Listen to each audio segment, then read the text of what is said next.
Hey. Welcome to the main event. Cowboys Fan Podcast. Crack him if you got him, son. Crack 'em. Woo! All right. We're taking All it slow. right.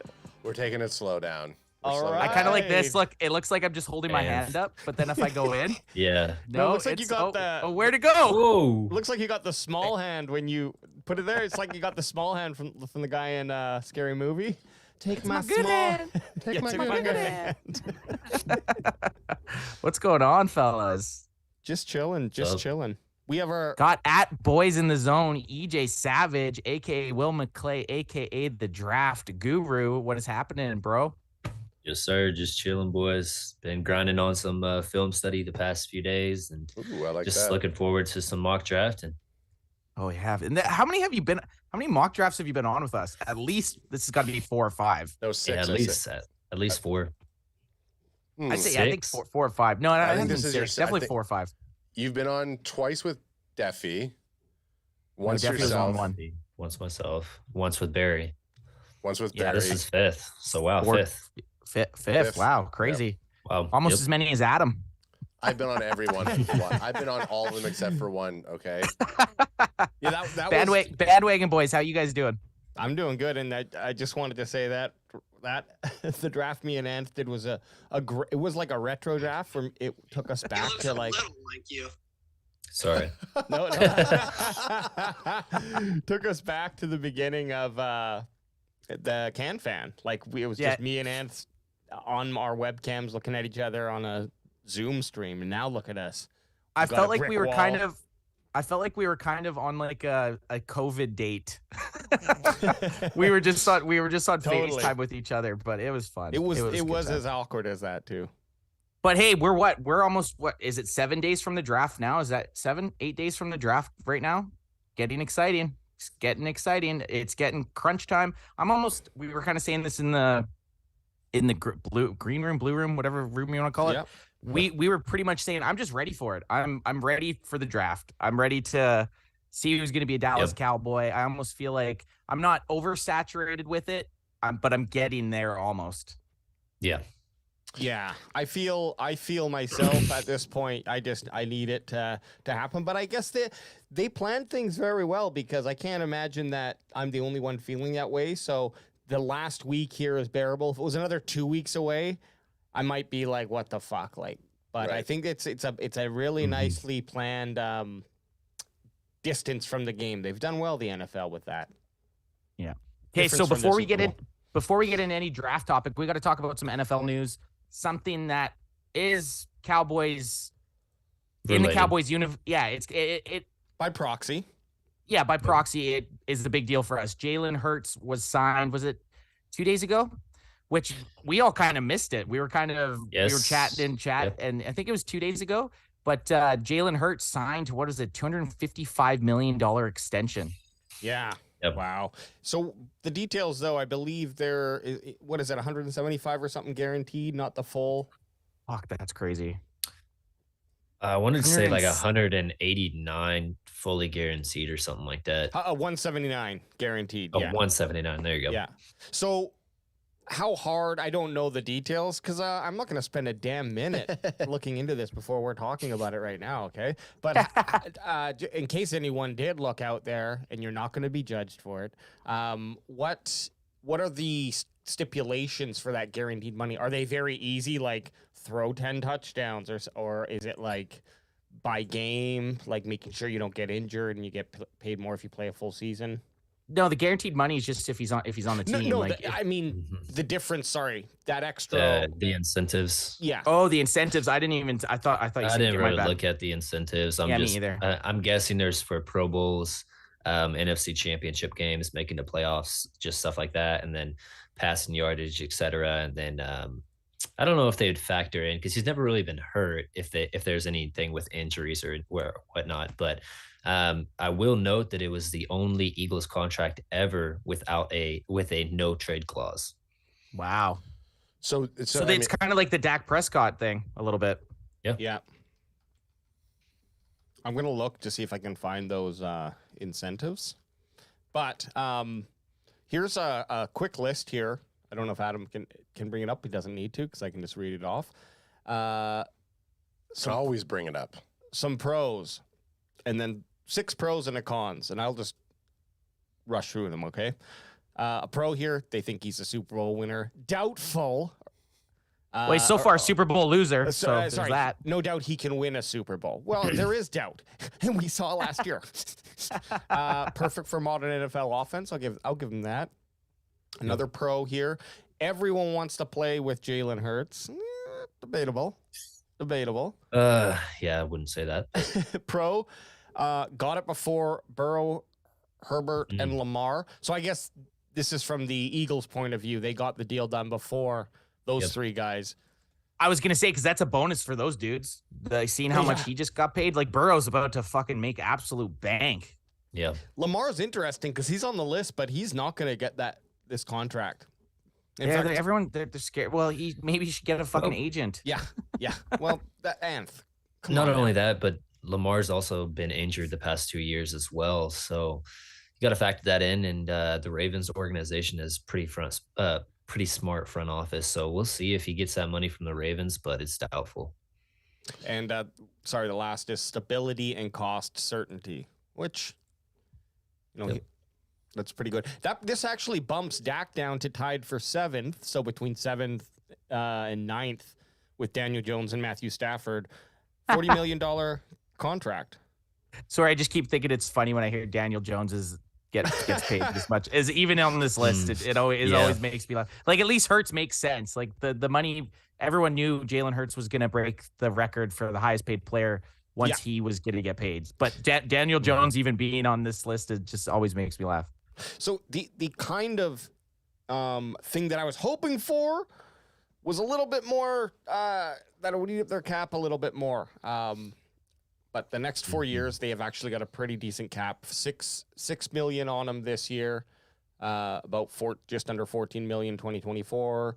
Just under 22 million in 25, and $32 million in 26. So pretty damn reasonable. I bet that jumps up. Yeah. So with this, it's an extension, so it's not just a whole new contract. So it gets added on to his previous contract right now. That's why the cap numbers are a little bit lower. But 2027, I think it jumps up to like something crazy like 81 million. Yeah.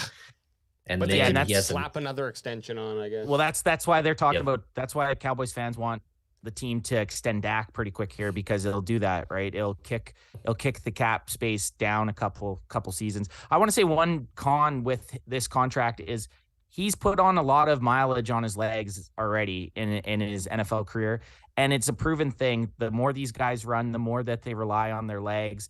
Even if they squat 600 pounds, they're eventually going to break down. They're eventually going to start getting nagging injuries. They're going to take that hit. I get it. He's a big guy. He's built to take these types of hits, but it's any quarterback that's ran the ball a lot in the NFL. It's always been proven eventually they'll start having injuries. So I'm not hoping injury on anyone. I'm just saying that you pay this guy and then say he does get a knee or an ankle or something. That's a lot of money that you're putting into your investment to not be out on the field. And not only that, but it also with his legs is a weapon right now in his career that helps bring up safeties, which allows the deep ball to open up behind them, stuff like that. When the legs deteriorate, like a Cam Newton is like in this area in his career right now, it makes the game as far as a pocket passer a lot harder because the linebackers can sink back. They don't have to worry about spying on you. The safeties can drop back. The throwing windows are just so much smaller. Mm-hmm. And also, you are going to be confident and bold and run without fear until you get hurt. And then once you get hurt, no matter who you are, you're going to be gun shy for a little bit there. So if you're leaning a lot on the ability of the quarterback having that quote unquote new school look for an NFL QB or a new school playing ability or weapon arsenal, then that's as good as it is until the legs do go. And it's not an age thing as much as it could be like if the QB gets an injury. And we saw, that did affect Dak's play. Maybe he got a little bit more confident. throughout the season, but it did. I'm pretty sure, Anth, you had mentioned that he was looking a little shy to run at some points. Oh yeah, well, I mean, in 2021, Dak was 100% shy to run. It looked like in the Tampa Bay playoffs, it was finally like, wow, he looks like himself. He's running. He was diving for first downs, and I was like, holy fuck, if this dude plays like against San Francisco, I think he's going to win. And then he got to the San Francisco game, and it was like he didn't want to pull the ball down and run, because there was twice when he threw interceptions, he should have just ran the ball instead of throwing the ball. And Dak, between 2016, 2019, or before, I'd say 2020, before his ankle injury, he was never scared. He was never scared to take on any type of defender, defensive end, linebacker, safety. He would go right at it. And after, a compound fracture of your bone sticking out of your ankle, it's going to make you question or at least double think it. So Ultra Cowboy saying Dak is more injury prone than Hurts, which I don't think we can actually go and say that maybe Dak now, but Jalen Hurts is still he's only in his fourth year. He's still new to his football career, not like the old ass Dak. Dak's literally is going to be in his 8th year. Hurts is in his 4th. There's way more. There's double the amount of games. And Hurts didn't even really start till last year. So. Exactly. Right? So and ultimately, how many games did we see Hurts go out? And like Anth was saying, as the legs start to go away, we're gonna probably see Hurts get more injuries based on how they have his not only how they have his offense. How their offense works, but just the fact of the type of player he is. He's not going to just stay in the pocket the whole time. It's just not going to happen. He's going to go out there and possibly get hurt. Well, at the end of the day, he is. It's interesting because the only team, correct me if I'm wrong, in the NFC East that doesn't have their, foreseeable future QB locked up is Washington now. Yeah. Yeah, and that's been Washington for the last 30 years. They just they can't figure it out. Let me get one of these, and I don't know if you guys are gonna hear it. That's true. Washington, keep it further away from your thing, and I bet you would hear it. Sorry, EJ. No, you're fine. You got him. What I was just gonna say is Washington could be a trade up candidate. Honestly, if a quarterback starts to drop, a Richardson, a Levis, or whatever, do they go up and make that move? We'll see. I think that they like Sam Howell, but only time will tell. Howell played great against us in week 17. I don't know if he played great or the Cowboys played bad, but he played mistake free. And for a guy making his first start, I believe that's all you can ask for. Yeah. Hey, is that what you wanted me to put up? Yeah. Oh, he was like touching me, and I was like, oh, he must be cueing me. Well, I don't want to piss everyone off. If I was sitting on the other end listening to us talk about, if I came to a Cowboys podcast and then heard them talking about Jalen Hurts, I'd be like, what the fuck am I? Yeah, but it's good to another universe. No, I know. But it is good because it benefits the Cowboys. The Cowboys have been the only team in the NFC East that has had their quarterback eating up cap space. All the other teams have had their quarterbacks on rookie deals. So it's relevant to us, and every Cowboys fan is, I think, happy about it. Even though the Eagles does seem like they made a smart move, it's not that bad for the guy you're getting in the next 4 years. Yeah, I don't feel like that team with Hurts, although they do put a pounding on other teams. I don't think they have the Cowboys number, and I think we had the chance to beat them twice last year, and we just had our backup QB in. Mind you, they had theirs in too. I still think that with our going toe to toe, we would have won anyways. But, I wanted that NFC Championship game so bad, man. I wanted the Cowboys Eagles NFC Championship game. It's gonna happen. So bad. Yeah. Well, let's hop into EJ Savage's big board. If you remember, we did. This is top 100. It's kind of a just a round number. On this, it's the top. It's the top. Top 60, or sorry, top 31 to 60, but we've already done 1 to 30, so I can't remember what episode that is, but you can Google it, search it on YouTube. Shoot, I don't know either, but it'll say it'll say top 1 to 30. But here is the original, just to refresh everyone's memories. Have a quick little gander. If you're an audio listener, you're gonna have to go to YouTube to see this list for yourself. Thank you, And Adam. I've already moved some of these players around, but that's all right. Yeah, so this could be outdated, and we'll have to do a refresher too, pre-draft. But this, I guess, is 31 to 60 the same, because I took it from that recent emails. Yeah, I mean, I've got a couple players added in just because of my film watching and stuff like that. But as far as this right here is pretty accurate. Do you have the list that I sent you as far as who I wanted to talk about, or? Yeah, I do. I actually, it's right here. Let's just jump into it. So this is the 31 to 60 master list, I guess. So take it in. But what we're gonna do is just focused on players that, well, EJ, I don't know if these are players that you think the Cowboys should take or that they will have a chance of taking. Well, yeah, but these guys are all, in my opinion, second round grades to second to third round grades to, I mean, all these guys are second round grades to me. But anyway, so the Cowboys should have an opportunity to draft any of these guys, but who knows? Somebody might take a Joe Tippmann in the first round. The Giants could take him right before our pick. You know, they need a center. Will McDonald could go earlier. You know, these are just basically my breakdown of the players and who I think is the best, stacking them one by one. And obviously there's guys that could go way earlier than what I think that they should, but that's the reason why people watch film and get together their own big boards. So yeah, well, without further ado, let's hop into it. I'm going to hit right on the keyboard pad, and that's going to bring us to our first player. And Ultra says you have Drew Sanders properly, great DQ weapon, and you also have Luke Musgrave slotted well. So you're getting some Ultra praise there. Hey, that's high praise. That's high praise. That is high praise. I respect Ultra right there. So this guy, I wanted to talk about him because he's been the talk of the town in the Dallas Cowboys Twitter sphere and media members linking him to the Cowboys. And I think we should talk about him. So what have any, I think we've taken him, right? Yes. And what we have taken him. And we got flamed. We got flamed hard. Yeah. we got so flamed, and it's like, and now he's starting, it's maybe we had the premonition of it because now he's starting to creep up people's draft boards, but we definitely got flamed for taking him. So Mayer is number 2 on my big board. And if the Cowboys, let's say that the Cowboys passed on Kincaid in favor of Mayer because they thought that Kincaid's back problems were too serious or whatever, I would have no qualms about that.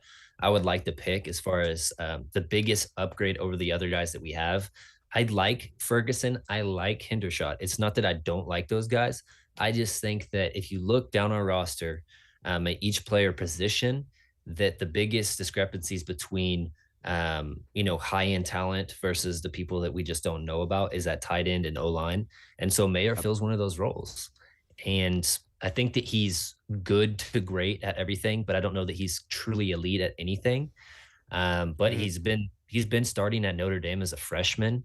That's a big deal. This guy is a really nice inline blocker. He can catch balls and make, the first guy miss, kind of like a Kincaid, not as smooth with it, in my opinion. But I mean, here's the thing is, who was it? Stephen Jones, I think, went on 105.3 The Fan and just said basically if our tight end, if he doesn't draft or if he doesn't block, then I don't think that we're going to draft him, basically. So I think that Musgrave's probably out of the question for us.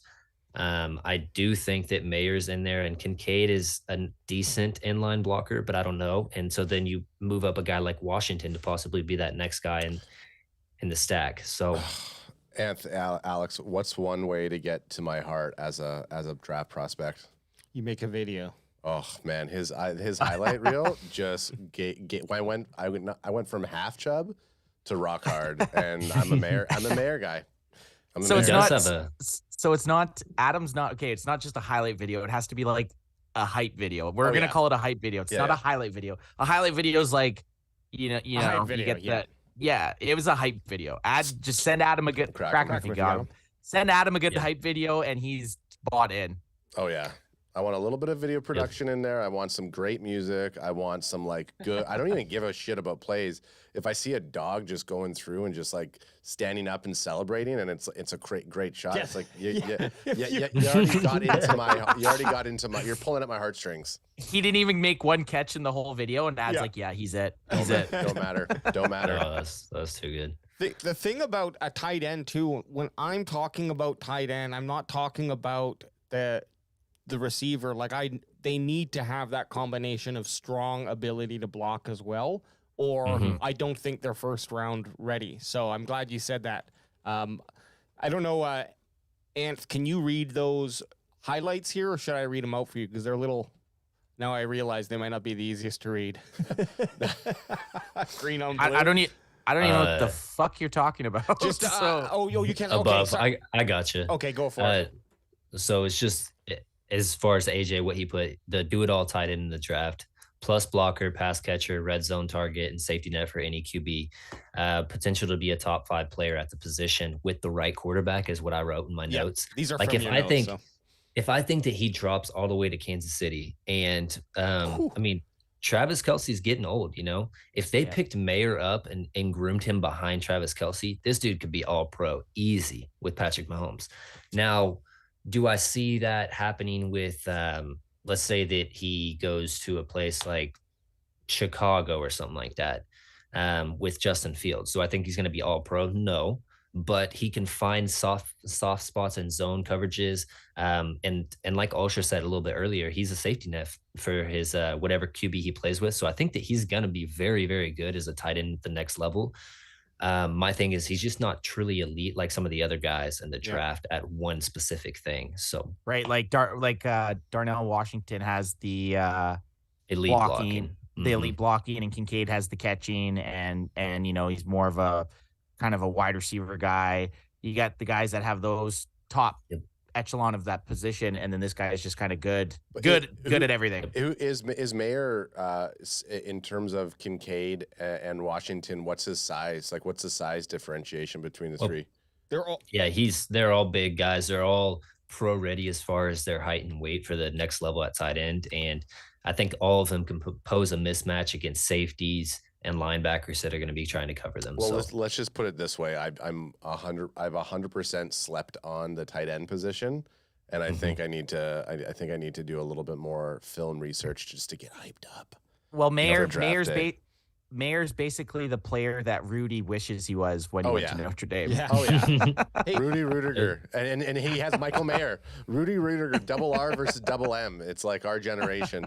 I think a tight end position is really interesting if you I don't know that Mike McCarthy has this ability in him, but if you have a really intelligent offensive mind and you have a tight end with a lot of skills who can catch, block, run, yak, whatever, you can do some really interesting things. There's a lot you can do with the tight end. It's a little bit of a jack of all trades. Especially with that size that they have. So, and I think it's just because, and to what EJ was saying earlier, just about maybe not remember. I wasn't on the Cowboy train when Witten was around. Of course, I know who Jason Witten was, but I was never a fan of the Cowboys, so I just didn't get to see.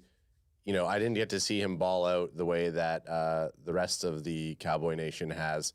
So all I've been indoctrinated into is a schlub like Schultze. You know what I mean? And I'm let's not put any of these tight ends in the category of fucking Jason Witten there. I'm just saying. My brother. That's why I'm just like, you know, you have those tight ends that have been on other teams. I've never cheered for a team that's had like a phenomenal tight end.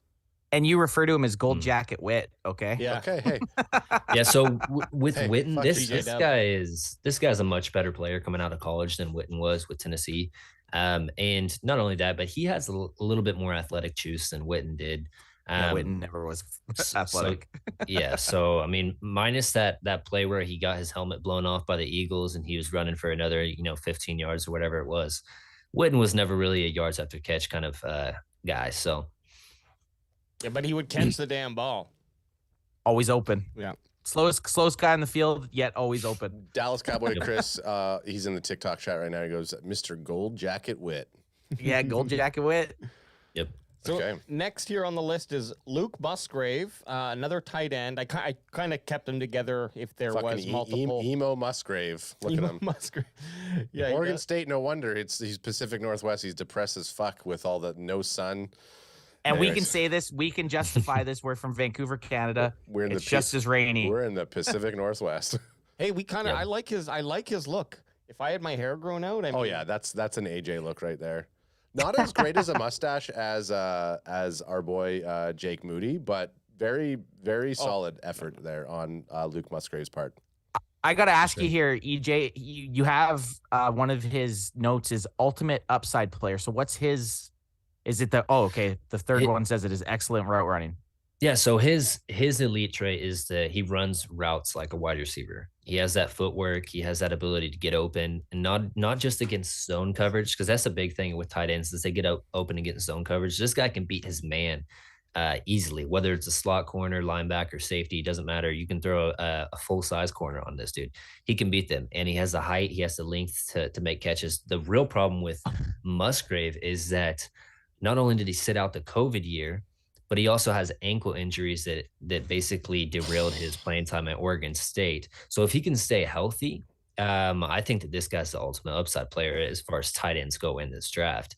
If you can get this guy, if let's say that his medicals are a red flag and he drops and keeps on dropping down boards, and you can get him on a flyer in the 5th round or something like that, man, you've got a player, a serious player. Now where I think he's going to go is the 2nd round. But only the teams know about the medicals. So Musgrave, like I said, is as far as the trajectory of the NFL and what's it's kind of heading towards now with tight ends, you want to be able to spread them out and you want to use them as a mismatch, outside, inline, doesn't matter.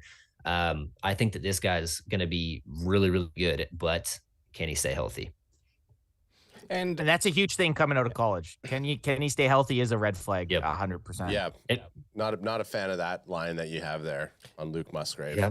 But No, the but- Cowboys have been known to take these injured players that have a lot of talent. So who knows? Like I said, I mentioned earlier, Steven got onto the radio and said that inline blocking is a must. This guy can do it. He's not great at it. So it's something that he would have to develop. We'll see. Who knows? I Yeah, go think. ahead. Sorry, I think with Musgrave, you got to look at it. And if you were able to pick him up in the 5th, and we hadn't drafted a tight end, and other needs were dealt with, and we're entering a position where Musgrave would be the good pick.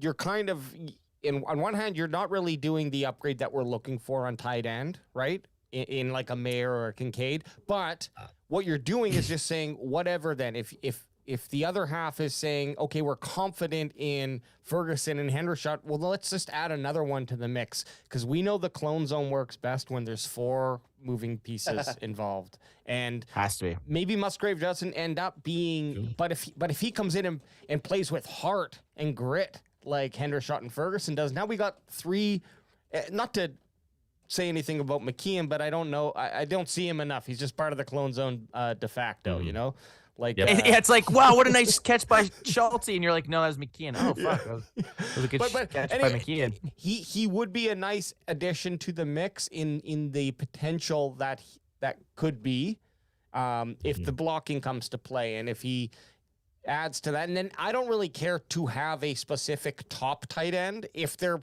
collectively putting up 1,200 yards, 12 touchdowns as a tight end group.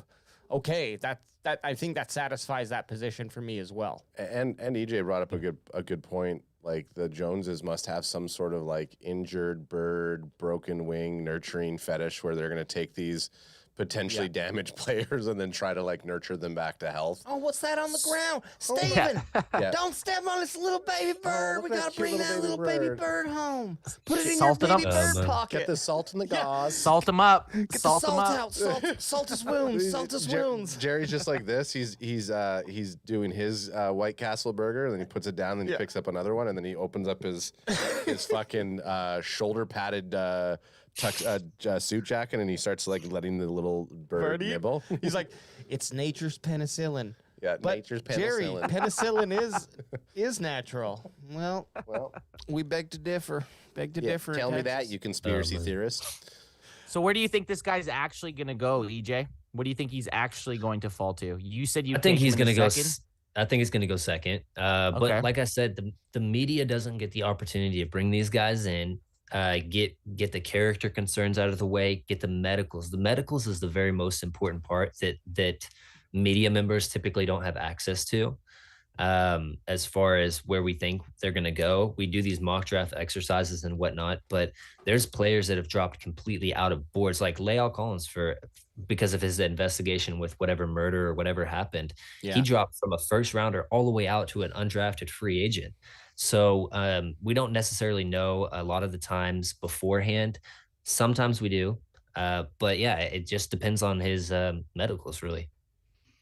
And it kind of also, I mean, said it before, say it again.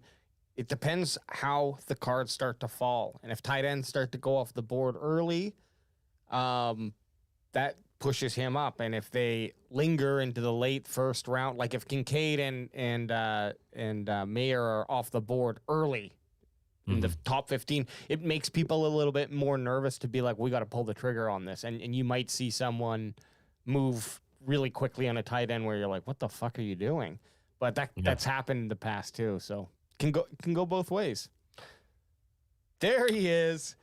Oh, here's our other boy that was linked to the Cowboys for a little while there. Estevan Avila, or Steve Avila in the US of A. Guard, TCU. Quick shout out to Boots on the Ground, Eric. Says happy hump day. Boots. I'll crack him if you got What's him. up, man? He says, what up, BJ? Boots, What up? Boots. Okay. Yeah, so Steve Avila, let me write down my notes because I actually watched another game for him before this, just because I wanted to get him fresh in my mind. If you're gonna change your notes, I need to know, because if I just kidding, dude. Let me say this: Steve looks like a guy I want to go shotgun a beer with. I feel like this guy. Absolutely. He looks like he's the life man. of the party. He looks like he's the life of the party. I can sense this thing. He looks like a guy when you walk up to him and you go to cheers and you think you're just cheersing beers, but then you realize in his hand is actually a tall can. Yeah. And you're like, oh my God. Like, holy shit. Or you go to Cheers beer and he just grabs yours and drinks it. Yeah. Thanks, dude. Yeah. Go for it, man. He looks like he likes to have a good time. He does, man. He does look like the homie that everybody knows, but you don't really definitely. know why. You know what I mean? Yeah. Anyways, I wrote Avila is an interior offensive lineman with guard center flex. He actually had more center starts in college than he had at guard, which was something that was kind of cool that I figured out. Yeah. He's good in both pass pro and run blocking with a good understanding of the game.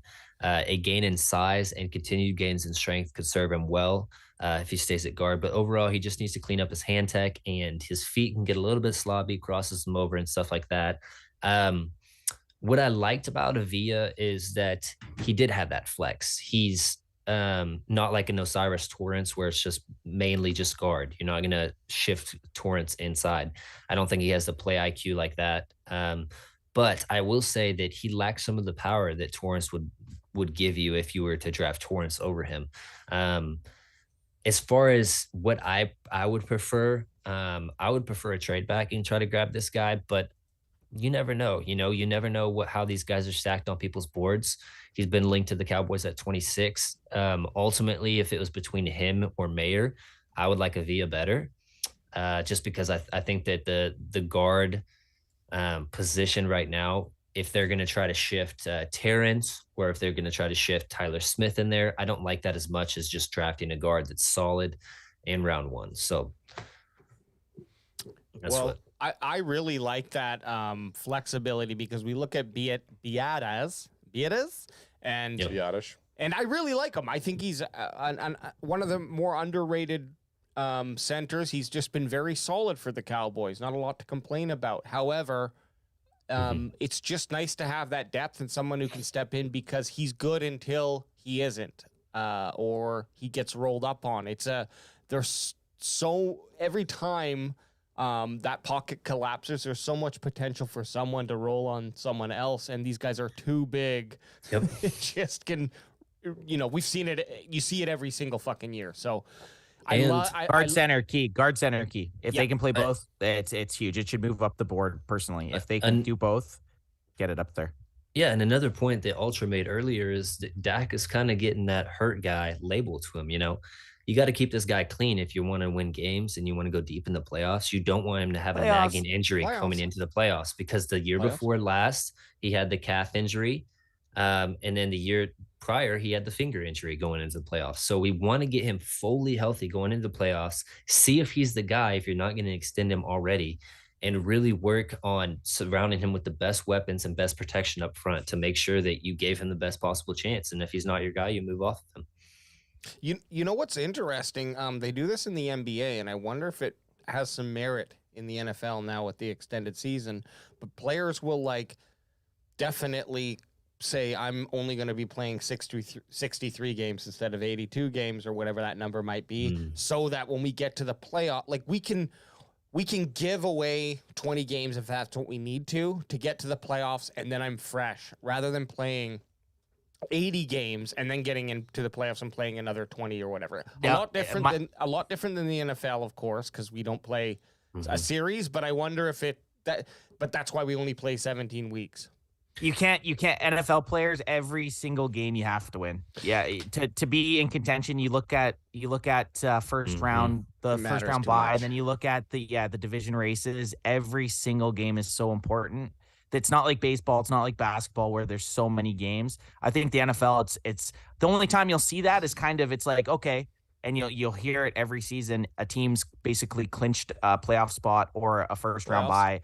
Okay, playoffs. Yep. Should we now bench this said player? And that's the only time you hear that. Otherwise, it's just there's not enough games. Yeah, there's too much on the line, not enough games. And not only to add on to that, though, is the player incentives. Those guys want to make Pro Bowls. They want to have the stats so that they can negotiate further contracts down the road or get those incentive-based things to get extra money. So each game matters just so much more in the NFL.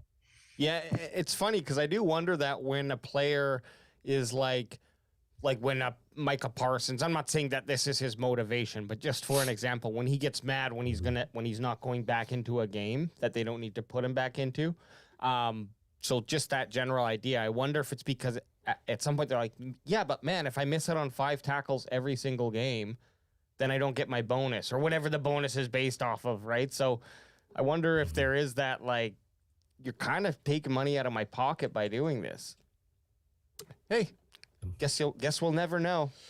Anyway, just a quick before we go on to the next one. Boots wants to know, will there be a special CanFan draft show next week on Thursday or just Wednesday as per usual? It's a great announcement to make that we are going to be live streaming the entire draft. So it's not just one show. Sir. We're doing 3 shows, a 3-show or 3-day draft show extravaganza, and I think we're also doing our Wednesday night. So we're going to be doing 4 days in a row. Yep. We're basically going to be fanning the internet up. Wednesday might be a quick one. Wednesday will be a quickie. When have we ever had anything quick? Hey, not the main event. I know the main event. The main event just keeps growing. That's the thing. I know that the Sunday service started off as a 30 to 45 minute episode. We were for an hour 45 last. Yeah, we did our use. There's nothing quick when it'll be Wednesday will be original, and then Thursday to Saturday is just gonna be. I don't know what to expect, but we got a lot of fun. We got a lot of fun lined up. We have a lot of. I'm excited. We have a lot of guests. We have a lot of surprises. We're going to be announcing stuff within the next week. And EJ, we talked offline, but just to bring that behind baseball online here, you're gonna hop in whenever you're wanting to, and you can just kind of chill as you do right now. So no obligation. But you're welcome the entire time. So and we got boots on the. I mean, I don't know. Actually, Boots, I don't know. Are you even going to the draft? I know our boy Dallas Cowboys Chris is going to be there, so he's going to be tuning in. We have a couple of people who are actually going to the draft that want to call in. Yeah, and Ultra. We need vibe checks. We need draft vibe checks. We need draft vibe checks. I can't wait for when it's round like 28, 29 after we've talked. Pick 28, 29? After you've climaxed, sitting there, and then Ultra will call in and he'll give us his thoughts on who he picked, and if it's not Hendon Hooker or fucking Kincaid or whoever he's been talking about. No, he had his only one. He had his only one. It's Kincaid. He said Kincaid was number 1. I keep receipts. Son. I wouldn't hate it. Okay, so Boots won't be at the draft, but he'll be watching our show. There he is. Yes, There sir. he is. I mean, this guy right here, if you can't tell by the reaction, we're looking at the toothless wonder, Cody Mock, OT, North Dakota State, baby. AKA Mock Pit. Yes, The sir. Mock Pit. So let me just read my notes on Cody real quick. I said the toothless wonder boy. Mock is a really easy player to fall in love with. That's not just because of his amazing headshot either. From his play strength, athletic ability, foot quickness, and just overall willingness to do whatever is asked of him, it's hard not to appreciate him as a player. He's a former tight end, linebacker, and a kicker, actually, during his high school days. He has the capability to play all 5 positions. I don't know that he has the length to play tackle, but only time will tell. As far as stuff I liked about him, I heard this little story. I guess that he never played center in college, but he practiced snapping every single practice, before practice, after practice, and during games even. So he would That's just be fucking ready, That's you know? genius. I just said that he Really doesn't have smart. the elite size for a guard right now. Lacks a little bit of nuance for the center position, doesn't have the length to the tackle position. But those basically with Cody Mock is he doesn't have the measurements or the IQ or whatever, but I think that he has enough want to get better that you bet on the kid. If he's there in the second round, if he's there at 58 and you haven't taken an offensive lineman in the first round, you bet on him because he's a team player. He's willing to go. He's like that typical quarterback saying first in the locker room, last to leave. He's that kind of guy. He wants to win and he's a team player. And I just really appreciate that about him. And he's athletic as heck. You know, he's a former tight end. So Do you know what Tyler Smith, was he a pure tackle in college? Yep. So, Yeah, he was. so, you know, that breeds. But a he had the length, right? So he had the attributes, he had the physical attributes to play tackle in the NFL. Yes. Which they were basically with Tyler Smith, it was pretty much okay, we're drafting him to be our future left tackle. Let's run the wheels off Tyron and see what happens. Tyron Smith goes down just tire. before flat tires it. Okay, well, now our rookie's playing left tackle. So what I was getting at though is if he has the ability to that you think that he could switch to left guard, the Cowboys did that with Tyler Smith already. It worked out pretty damn good when he was playing left guard. So I don't think that they'd shy away from that. For me, so the thing with Tyler Smith is he was incredibly young. He needed that polish. He needed that nuance in the game. But he had all the physical tools. He had strength and incredible anchor, so he could play left guard or whatever. And then he had just that powerful first punch, and he also had the ability to get outside with his kicks as a tackle. With Cody Mock, he's a little bit undersized if you want to play him at guard. But you get him in an NFL weight room, you work with him, you say, hey, this is your position, you're focusing here, we're going to mold you to be a guard. This is the guy that's going to be in there working, man. He's not going to just go to parties and be like, hey, I'm in the NFL, I've arrived. No, he's going to continue to work each and every single day. That's the thing that I appreciate about Cody Mock. Hey, that deserves a crack me if you got him, son. It does. Well, we love Cody Mock. We're Mock boys. We're part of the Mock pack.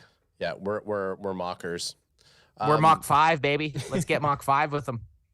All right, let's move on. Yeah, and Boots on the Ground says that first night of the draft, he gets together with his homies. We play drinking games like drink shots with every trade, but bet on who gets drafted by each team. But he goes, I will tip the bar where we're going to be at to let me stream the Can Fan show on one of the TVs with the volume up. So Boots on the Ground, always thinking about spreading that that Can Fan Nation, and we appreciate that. Let's get to this next pick. Boots, let us know where you are. We'll give him a shout out. Yeah. So Jalen Hyatt, this is a guy that everybody had in the first round before the combine and before really diving into the film. With Tennessee, they run a extremely spread out offense. The hash marks are different in college, so you can really isolate a player, allow him to get free releases and stuff like that. And that's the main knock on Jalen Hyatt. He doesn't have incredible weight. He can get knocked off the line a little bit. He hasn't dealt with the presses and the jams at the line that you want to see from a product like him. But the thing that he does really well is that he has crazy speed. And this isn't just speed where it's like I'm quick, I'm fast right up off the line. He has a long speed, which is important because if you're a quarterback and you throw it up and there's a little bit of separation between two players, he has the long speed to widen that and run underneath the ball. This guy also, his second elite trait is his hands. You never see this guy drop balls. He consistently catches it over his shoulder every single time. He's very polarizing right now as a prospect, but I think that if you look at like a Christian Watson for Green Bay, I think that's what he can be. Obviously, he doesn't have the size as Christian Watson, but if you line him up in a trips right or whatever package and you kind of hide him, stack him behind a couple other receivers or whatnot, play him in the slot right now, I think that he's going to have to make defenses play honest and creep their safeties up a little bit more and shade to one side. So I like him. I remember Christian Watson showing up in the NFL against the Cowboys last year. I remember that. That was heartbreaking. That was heartbreaking. Brutal. But What I'll say about Jalen Hyatt, you're right. A lot of people I remember my very, very, very first mock draft I did in February at some point. I took him in the second round. Yep. And everyone was like, no, he'll be gone way before that. And then I was like, okay, if the dude runs like a 4.2 in the combine or like a low 4.3, yeah, he'll be 100% a first round. He didn't have the greatest combine. He didn't have the great. Yeah. Yeah, I think it was like that. 4.4. And you're expecting him to have like, I know, that's why I said it. like burn out, right? So Mm-hmm. I still think at 58, if he was here, I still think that's probably a good pick for the Cowboys. Oh yeah. At 58, I think he's the type of guy that this offense is missing. A guy that you could put in the slot and just say, hey, go run. Conditional just run. on Dak's gonna throw. Conditional on the other pick though, like that's where I would look at. Like who else is available? We're not taking wide receiver first round, and then if this guy falls to 58, he's a pick at 58. For me personally, I think you address it there. If you're willing to take a guy that he could get in the offense and automatically probably. He would take over Michael Gallup's long speed. Michael Gallup used to be the Cowboys deep ball guy. If this guy was there, he's there for that package. So I don't know. My main reason why I would like to pick at 58 is he doesn't have to come in and be a starter immediately. You can mix him in on the routes that work with his skill set right now because he's not a great route runner and he's lacking the weight to truly deal with the press man coverages that he's going to be lined up against in the jams at the line. But if you allow him to get into your system, allow him to get into the weight room, get more weight, and actually being able to see press coverage, which he's going to see that a lot with our defensive coordinator in practice and stuff like that. He's going to have to deal with those things. And so I think that you allow him to be molded into a player for the future because you do have Brandon Cooks, Michael Gallup, and CD Lamb. If he continues on the trajectory that I think he will become a good route runner because when you have that speed, it forces the defense to push back a little bit more, which allows you to have underneath routes and stuff like that open up a little bit easier. So I like Jalen Hyatt still. I wouldn't take him in the first, but I would most certainly take him in the second, and I think the value's there. If we Dallas Cowboys, Chris is asking if you draft him, are the Cowboys done with Jalen Tolbert? They have to be because if you take Hyatt in the second, and this is kind of the thing we talked about with Chris when Chris was on the show, if you take a wide receiver like Hyatt, you're basically saying, okay, you're at minimum the fourth wideout, and then that when are you running 5 wide receiver sets? Almost never. So the only time Tolbert's getting on is if someone's taking a break. Basically, that to me, if they take a wide receiver like Hyatt in the second, it's basically saying, here.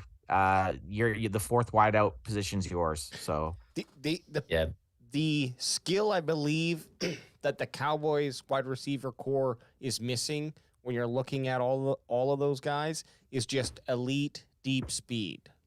And if Hyatt's coming in and he has these issues, how much weight can they put on him throughout the season? The NFL's pretty good at doing that, and Jerry, he needs like 20 pounds on him. Jerry spends for his boys, okay? Oh yeah. So he's gonna get the best of the best. If he's just running some fairly simple routes when he's out there, I think I like that pick, and he won't have to do anything exceptional with the wide receiver core that we have. So I don't hate it if he is there and you pick him, and I think that from what I'm just seeing here from our Boys in the Zones scouting report, I think that he would check off a necessary box, and the other stuff we can work with and see what comes to play. Because if you don't think that we have that already on the team, and I don't, then this would be fine because it's not a huge need. Yeah. But I'll agree with Ultra in the chat. He says, I address wide receiver in next year's draft. We go with CD, Cooks, and Gallup. Cooks has elite speed. I get it. If he's there, it's consideration. But at the same time, like... He's not going to be there at 58. I think just say he's not going to be at 58 anyway. Hey, well, you don't know that, Anth. I do. I'm pretty positive Hyatt will not be there at 58. Regardless, to me, wide receiver is like, unless we're gonna go with a dog. You know what we need? We need a fucking video of this guy. I know. Hey. Well, this is the thing. This is a guy. I'll change my thought. This is a guy that had some of the most He scored almost, I think, the most touchdowns of any wide receiver 15. In college football last year. The guy takes the top off of on almost anybody. Hey, Adam's always hoping for a long pass. Imagine. Let's put it in perspective. Just text me a hype video. Let's just put it in perspective. You have Brandon Cooks, CeeDee Lamb, and Michael Gallup all on the field. Your fourth wide receiver is this dude who's faster than anyone else on the field in football time. Who's covering him? Yeah. And then even if he is running deep and they're covering him with their second or first best corner, well, now one of your other three guys is wide open. Exactly. Even if he's not the intended target, and they have to guard the deep ball. And that's what I was just about to say. Is like defensive tackles, they don't always put up the stats, but they're necessary to eat up the double team blocks, right? This guy would be necessary because he shades safety coverage over to one side, which can open up stuff over here. As far as what you Ultra was saying in the chat, I agree with him. Depends on what players are there for you in the second round. But if you think that Cooks and Gallup are tied to the Cowboys for the future, I don't think that you're being completely honest with yourself. If he puts up another year, I don't think that the Cowboys are going to keep him around. Yeah. Cooks, they brought him in and they traded for him, yeah, but it was a 5th round pick. Are you really tied to Cooks if he doesn't perform? So, I mean, it's one of those things. If you draft him, you're excited because of what he can do in the future, not for what he's built to do right now. But he adds a skill set that could be valuable, like you just mentioned, in that even if he's not catching footballs. That he can open up the field for other players. Yeah, the defense is rolling to his side. Well, if he has a stat line that's 2 catches for 74 yards, are you really complaining that he didn't catch it 6 times? No, or are you just accepting that he had the 74 yards? You know what I mean? Yeah. So we have a new. So I'm going to say 2 things here. One, this made me laugh. Eastside Herald comes in, says another delusional cowgirl stream. How original. Okay. Thanks for showing up. Thanks for showing up. I'll throw you up there. Eastside. Hey, like and subscribe. Subscribe. Yep, like and subscribe. And be specific about where we're delusional. Okay? Yeah, there's a lot of delusional things we might say. But I'm going to say what Boots on the Ground was saying. Why not use Kevontae Turpin more as a wide receiver? And we know I would like to see it. Well, because we're talking about that fourth weapon. I thought I heard to crack him. With that speed, which is what you're talking about. And possibly the Cowboys just don't trust Kevontae Turpin as much as a wide receiver as they do as a special team guy. That could be the answer, but might be a windy day. Might get taken out by the wind running down the field. I don't think that. And roll this next guy up on the list because I think it's Josh Downs, please, AJ. Oh, Cedric Tillman. Okay, no worries. We'll go back to Cedric after. Okay, yeah. So Josh Downs is, if you wanted to move on from Kevontae Turpin, I think you draft Josh Downs because he allows you to put him as the role right now into a punt, kick, return role. But he gives you far more than Turpin ever could in the receiving category. This guy had 160 targets last year. You know how many drops he had? 3. This guy catches everything. He was the number one option for North Carolina with Drake May. He's played with some pretty good quarterbacks, Drake May and Sam Howell, the guy in Washington right now.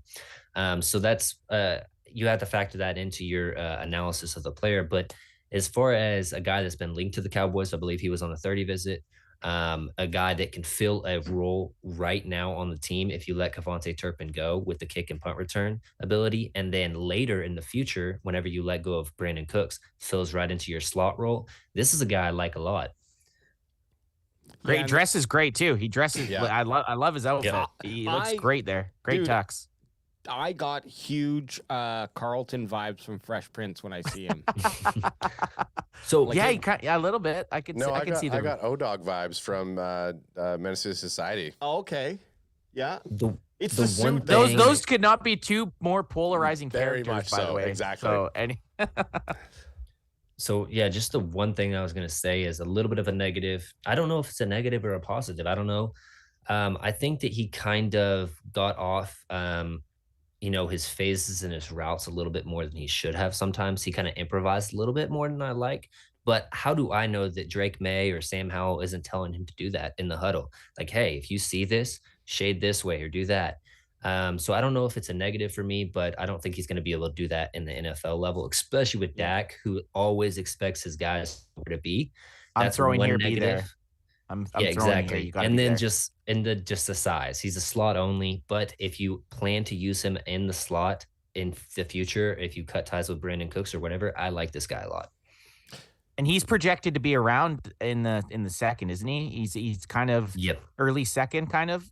Is Early that, second, but who knows? You know, what I mean, if they're talking about possibly only one wide receiver going in the first round, if that happens, that pushes the board down, and you could get a Josh Downs at 58. So who knows? Right. You know, Here's the only thing I'm concerned about with these small receivers, and I'm probably going to repeat this a couple times. Do it, bro.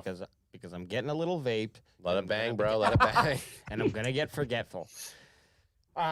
Is the size is a big concern. I love the athleticism. Maybe my mentality needs to change about size in football, and that the athleticism is outweighing that, perhaps. But I'm still stuck on it right now. The small size is scary. Go ahead, crack them. I need you to crack them if you got them. Hoodlum, what up? What up? What was that from? It's just up on the screen. Okay. Keep up, AJ. Sorry, I cracked it. I thought it was a comment to the crack, and was like, well, what's this? Oh, And I liked it. But what up, hoodlum? The size is a concern because no matter what, like I always assume these guys can maybe put on maybe a maximum of 20 pounds, and that's a lot of weight. But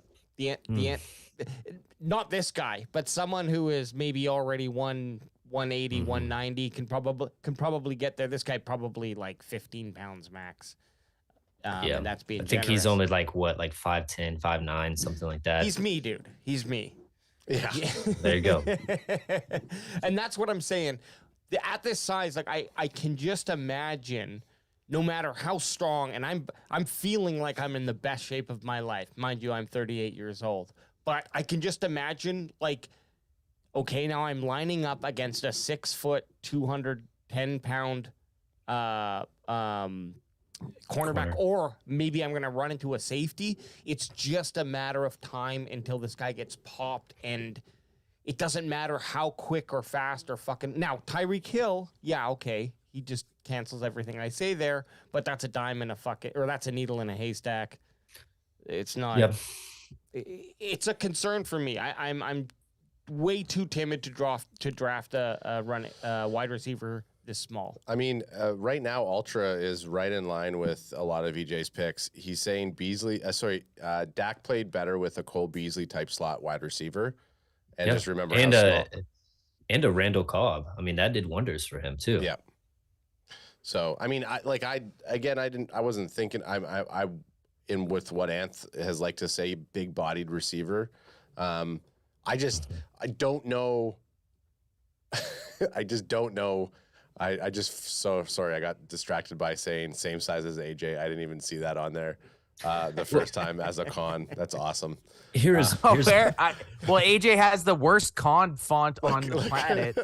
I can't even read it. I didn't. You should have went like orange or something, but same size as AJ. Yeah. I just saw that. now. Redwood- Yeah, that's Green a is con. good, red we're is not bad. I don't know. we're not taking any AJs at wide receiver. We already have Cavante Turpin at that time. But anyways, Yeah, it would be That's interesting to see. funny. We haven't seen Dak with the long balls. Oh. So Sorry, next here we were going to do Cedric we got a Tillman. lot. We got a lot. Hey, I appreciate all the wide receivers that you have on this board here, EJ. Yes, sir. Yes, sir. So Cedric Tillman is a guy who played a lot better in 2021 as far as film goes. He wasn't injured like 2022. He dealt with some injuries. 2021, he had the 1,000-yard season, 12 touchdowns. He ran better at the combine than anybody expected. He had like a 4.5 40. Yeah. And he's 6'3", 213. Oof. He can win on the outside. That's an outlier That's the in size this I'm draft, talking you know? about. Yeah. Exactly. That's the So- size I'm talking about. So this is the guy that I was going to bring up. If you want to move on from Michael Gallup next year and you bring this guy in, you see what he's got and you like what you have, you can save money from Michael Gallup. And this guy, I think, not as good body control as Michael Gallup, but in the end zone, he makes some good contested catches. He gets his feet in bounds, and I think that he's probably faster at this point than Michael Gallup is too after the post ACL. I really liked him. I thought that if I'm playing the better now player, I would put him over Jalen Hyatt. I just like the upside of Jalen Hyatt, especially if you get him in a system with a Pat Mahomes, Josh Allen, somebody that can really freaking air it out, an Aaron Rodgers, somebody like that. If you get him in a system like that, he could have a great season. But I think Cedric Tillman, right? If you get him in the right system, he can play outside, play inside a little bit on certain plays, and I think that he's going to produce at a pretty good clip. Well, I don't think he's on a lot of people's radar. So I like the size to me. Like that's. I mean, look, we all know. There it is. I've told you all in private about my size fetish. my size fetish. I don't know if it's even been in private. I think it's just Jerry, I think you've announced that Out in quite the a few open, bud. Marvin Mims Jr., wide receiver, Oklahoma. I just love the face. He's got a real Comedy Central 30-minute special face. Whoa, it's like, who's this upcoming opener? Yeah, so this kid is out of Oklahoma. So you compare some Oklahoma boys with him and CD. He had a really like a very impressive combine performance that hasn't been talked about enough. He ran a 4.38 or something like that, 40. Yes, sir. This is just off the top of my head, so I don't know. But I think he had a 38-inch vertical or possibly 40-inch vertical, 10-8 broad jump, something like that. This guy had a really nice combine, and it doesn't get talked about enough. So I want to highlight that. It's 3 years at Oklahoma. He came in as a five-star recruit from high school. Each year at Oklahoma, he improves, gets better as a wide receiver. As far as route running goes, he's one of the more polished route runners in this draft. I think that he's not so good at contested catches, as AJ has up there highlighted. His size is average, but I do think that he can play outside if you give him the chance. I think that his release package is good enough, and he has that speed to get around corners that don't have the fluid hips. So I liked him a lot. If you want to take a flyer on him in the second, I might like it better than Jalen Hyatt. Ooh, What's his size? What's his size? 5'11". On paper, 5'11". So is 183. Yeah, he's our height. Definitely. It's just there's just that's that's just the draft though right now. That's every wide receiver. Yeah. It's like I'm more like if I hear someone's over 6'2", I'm like, oh damn, and that's not even big for a wide receiver. So that's just how this draft class is. I feel like out of this draft class, you're gonna get a couple guys that end up being the next tier. You know, you have like the Tyreek Hills, the your top wide receivers, the Diggs, all these guys who aren't big dudes. I feel like a couple of those guys are going to come out of this draft. Not high touted guys, but they're going to find their niche in the NFL. I really do. What I like about Mims here is he played 209 snaps in slot in 2021. 126, but he increased his 126 in 2022, so a decrease there. But he increased his wide snaps, from 67 in 2021 to 288. So he did go out there and play on the outside quite a bit. Yeah, and he That is didn't a big have. Yeah, it is. he didn't have the problems on the film review that I did with dealing with presses and stuff like that. Now he didn't see presses all that much in college, but he didn't have the lack of catches in that area like a Jalen Hyatt did. So I think that he can win on the outside. Okay. Hey, The This- burner. DJ Turner. Turner. Now, You got the school messed up, but hey, I that's did. okay. Hey, look, this is not a final I was gonna say I'm document. pretty. I noticed that as soon as I saw him wearing a Michigan hat, and we talked to him on the last cast with Chris, that Oklahoma didn't really quite add up. But what you can see I did here is copy paste. And Where's he from? Didn't make What a change. school does he play for? Mitch. Fuck you. Wolverines. M-dubs. The M-dubs. Mitch Yeah. again. Go blue. So DJ Turner is a guy that, in all honesty, he could, if a team really loves him, I could see him going round one. He's that Wow. athletic, and one of the positions that people really care about speed is cornerback, because you don't know what the wide receiver is doing before they do it, unless you just have a cue or whatever, you really are in the film. But typically you don't. So you're always going to be a tick behind a wide receiver. What makes up for that? Length and speed. So this guy, he has well, first off, let me just say his first name is Juan Drago. That alone should make him a Can fan favorite. Nice. Yeah. I said that in the chat last Yeah. week You or did. whatever, but anyways, his speed, I think he ran like a 4.26 40, something crazy. He only ran once at the combine.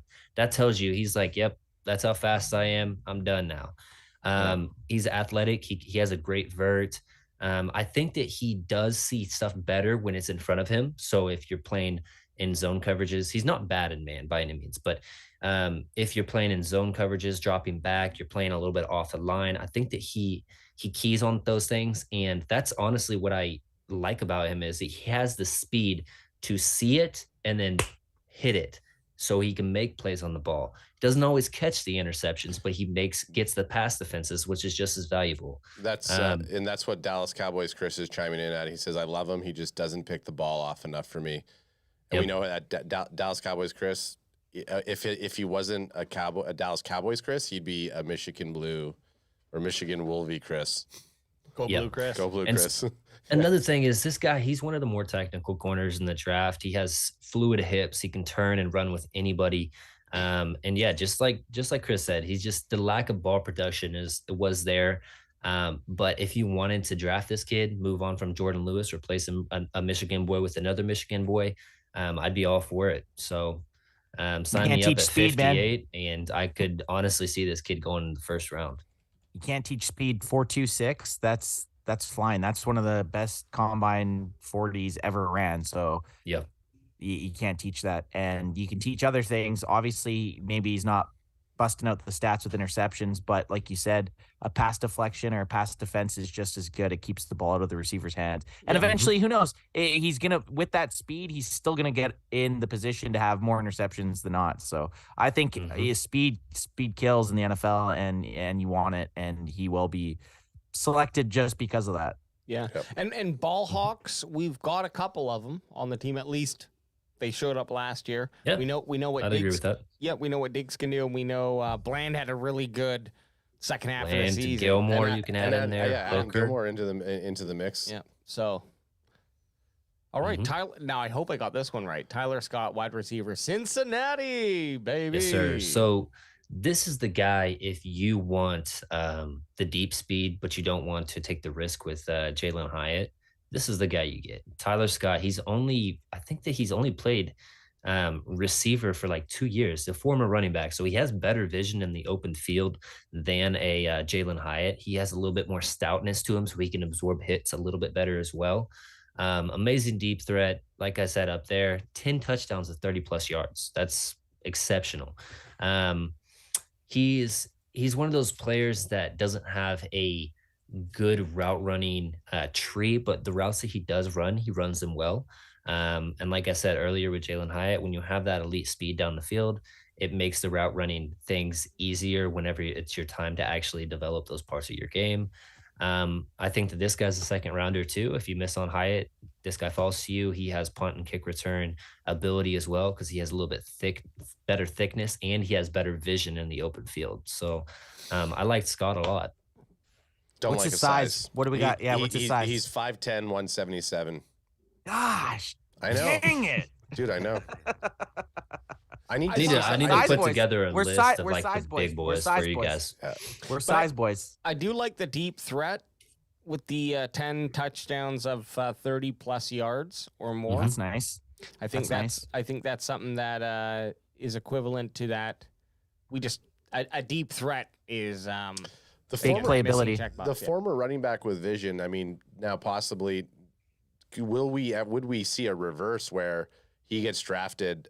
Let's say he gets drafted as a wide receiver, but then all of a sudden we start seeing him take a couple snaps as a halfback. Oh yeah, yeah. You get lots of guys that You in would the have to NFL add some weight. that are like that. But Oh, yeah. definitely. Yeah, you'd have 100%. You'd have to add some weight And I because think you get the Cowboys. you get this Debo Samuel type role, but Yeah. this guy's not even close. To Crack the him same. if you wanna- got him, crack eh? him I if you want to got him. say that the Cowboys haven't drafted a running back under 215 pounds in 10 plus years. That's what we like to So hear. I don't really see a transition, but it would be interesting to give him a couple runs. You know, we do it with CD. This Yep. CD is slender too. So Yep, I feel you. I got eaten alive online for saying that CD was our biggest receiver and he wasn't big enough. Someone's like 6'2", 200, whatever is not big enough. I was like, not really. not I not want with some- CD's frame. Yeah. Not yeah. I was like, he's good at what he does in the slot, but I want a guy that's 6'4", 230 popounds to Yeah. get up there and get that. I grew up Yep. watching Des Bryant and Terrell Owens. I want a guy like that. Well, this You know, obviously those are well, here's your big Hall guy. of Famers with them. Let's hear it. This Jack is Campbell. Well, This is- Anth, I know you appreciate the big middle linebackers. This is that are him. like the He's old he's school him. role. Oh yeah, this guy Yep. is great. And one of my favorite things about Jack Campbell is he knows how to engage in a block and then disengage and make the tackle. He sheds the blocks to make the tackles more often than not. like a Not only- viper shedding his skin. Exactly. So not only does he have the capability to know where to be as far as runs and run fits and holes and whatnot, he has the ability to shed the block and make the tackle. Yeah. Now, with that being said, this guy is not going to be your super sideline to sideline athlete. He's not going to be great in coverage. He can cover, you know. I'm not going to say he can't, especially in zone schemes. I think he's about average in zone schemes and covering. But man schemes, you do not want to put this guy on an island. He's not going to, it's not going to bode well for you. So He's 6'5", 250 with a receding hairline. Hello. I was gonna say, Let's he kind fucking of reminds. go. I was gonna say, he kind of even looks like Brian Urlacher a little bit Yeah. to me. So I mean, and that's what I'm when I'm talking about this prototypical middle linebacker. I'm not expecting him to drop back. I'm expecting him to be there, kind of the thumper. on Yeah. first and Yep. second down. Get the run stuffing stuff going, and then let your nickel linebacker come in. You know. Yeah, exactly. Yeah. We need someone who can just punch you in the face. And Yep. at 6'5", 250, receding hairline, he's punching you in the face. But I This don't know guy- if he's going to be around. He's projected to probably be one of the first linebackers gone, isn't he? Yeah. So right now I have him at my second linebacker. But who knows? You know, it's a different game where I think that linebackers, they covet the coverage ability more so than the run stuffing ability. And so I think that teams that have a big defensive tackle up front, they think that, oh, we can not worry about linebacker because we have the big D tackle that's going to eat up those blocks. Anybody can diagnose what's in front of them. We don't have to have that guy. With my thought process, if we can get Jack Campbell at 58, you let LVE walk next year and you have your replacement already. He can play alongside LVE on certain sets. And I really liked him as far as a run defender goes. And as far as that prototypical old school linebacker, he has the beef to go up there and make hits and make runners be scared to go over the middle. So Sign me up. Okay, who wants to take this one? I'll try. Okay. Felix Anudiki Uzoma, edge, Kansas I State. think that was pretty good. Yeah, that was not Yes. bad. So I think you Felix, nailed it. Onyedike, Uzama. There we go. Wow. Okay, show off. Like Yeah. AJ tried. Way to go. Hey, DJ. I think your appreciate it. I your appreciate connection's it. getting bad. Cut him. Cut him, get him out of there. So one thing I really liked about Uzama, and they call this guy King Felix, by the way, which I just like the nickname. King Felix. Nice. Okay. He's one of the players that had more polish as far as a pass rusher goes. He has good tools. He has push and pull, swims, spin moves, although that's seldomly used. Bull rushes. He's a polished pass rusher. He has good tools. You can tell that he's went to school on the pass rushing side of things. Where he's lacking is the run defense. I think that he has the tools and the size. He needs to gain a little bit more weight to really be elite at run defense at the edge position. But I think that this is a guy, if you have your Micah Parsons, or if you have I'm trying to think of it, a Hassan Reddick, or somebody that's the more speed guy on the other side, or if you have a Lawrence who's a great run defender, this is the guy that can be the more technical pass rusher that can win with different moves and whatnot, and he can help your defense, I think, instantly, as far as just getting more pressure on the quarterback. King And Felix. so what grade do you have? Like, what round do you got this guy going, EJ? I have him in second. I wouldn't be surprised if somebody shot him in the first round. You know, Well, edge rushers are always, they're a Exactly. premier position. And as we had Tony Goat Romo said when he was on, Yeah. everyone's always looking to improve. You could never have too many pass rushers. And one thing I will say about Uzama versus some of the other edges in this class is he's not the super athlete to some of those guys. And a lot of NFL teams want their pass rushers to be the super athletes, the Tyree Wilsons, the Van Nesses, the Nolan Smiths, the Will McDonalds. Those guys, I all expect them to go earlier than Uzama because of their athletic profile. So it could push him a little bit further down the boards.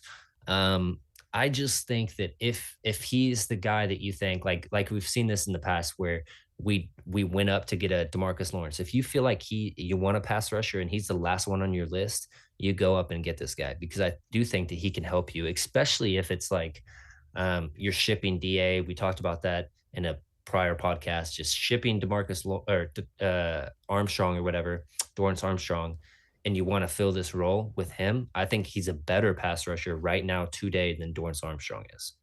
Wow. Hot take. That is a hot take, and I like it. Keanu? And I mean, they did say things about Dorrance Armstrong that a lot of his sacks were basically product of scheme and how he's being blocked. So if you can get a guy that might have a better physical traits, then sign me up. Yep. Next is Keanu Benton, defensive tackle out of Wisconsin. So He's been getting some hype. Benton, I think that a lot of people see D tackle and they just assume this guy's a space eater. I actually think that Keanu Benton is more of a 3-tech at the defensive tackle position.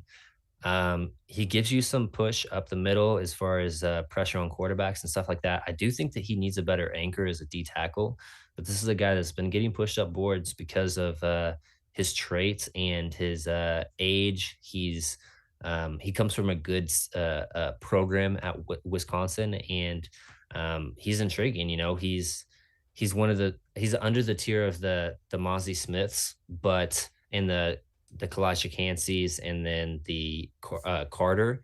But after those guys, he's probably the next one that's going to go, because he does have those tools, and he gives you a little bit of pass rush as well. So I liked him. I just thought that I've seen him mocked a lot in Cowboys drafts, so I wanted to talk a little bit about him.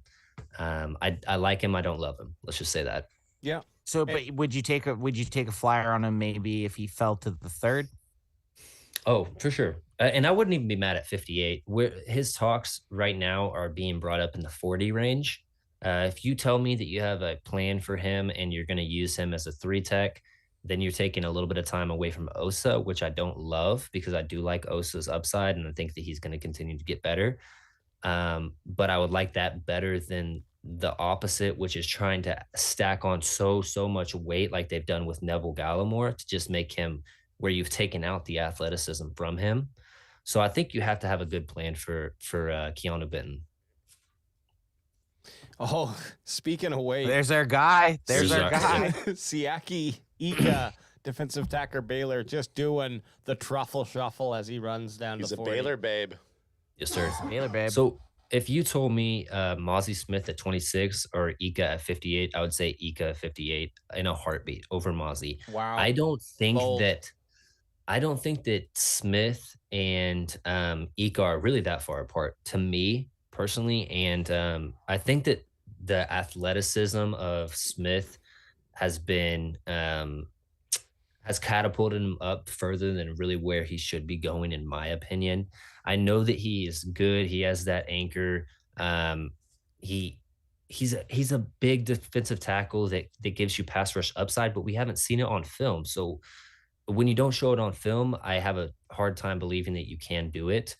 With Ika, I do think that he needs to gain consistency on winning each and every single rep with power and with getting his pad length down under the offensive line and getting good push. But I really did like Ika, and I think that he's a guy that you can develop and really get a good amount of one tech play out of him.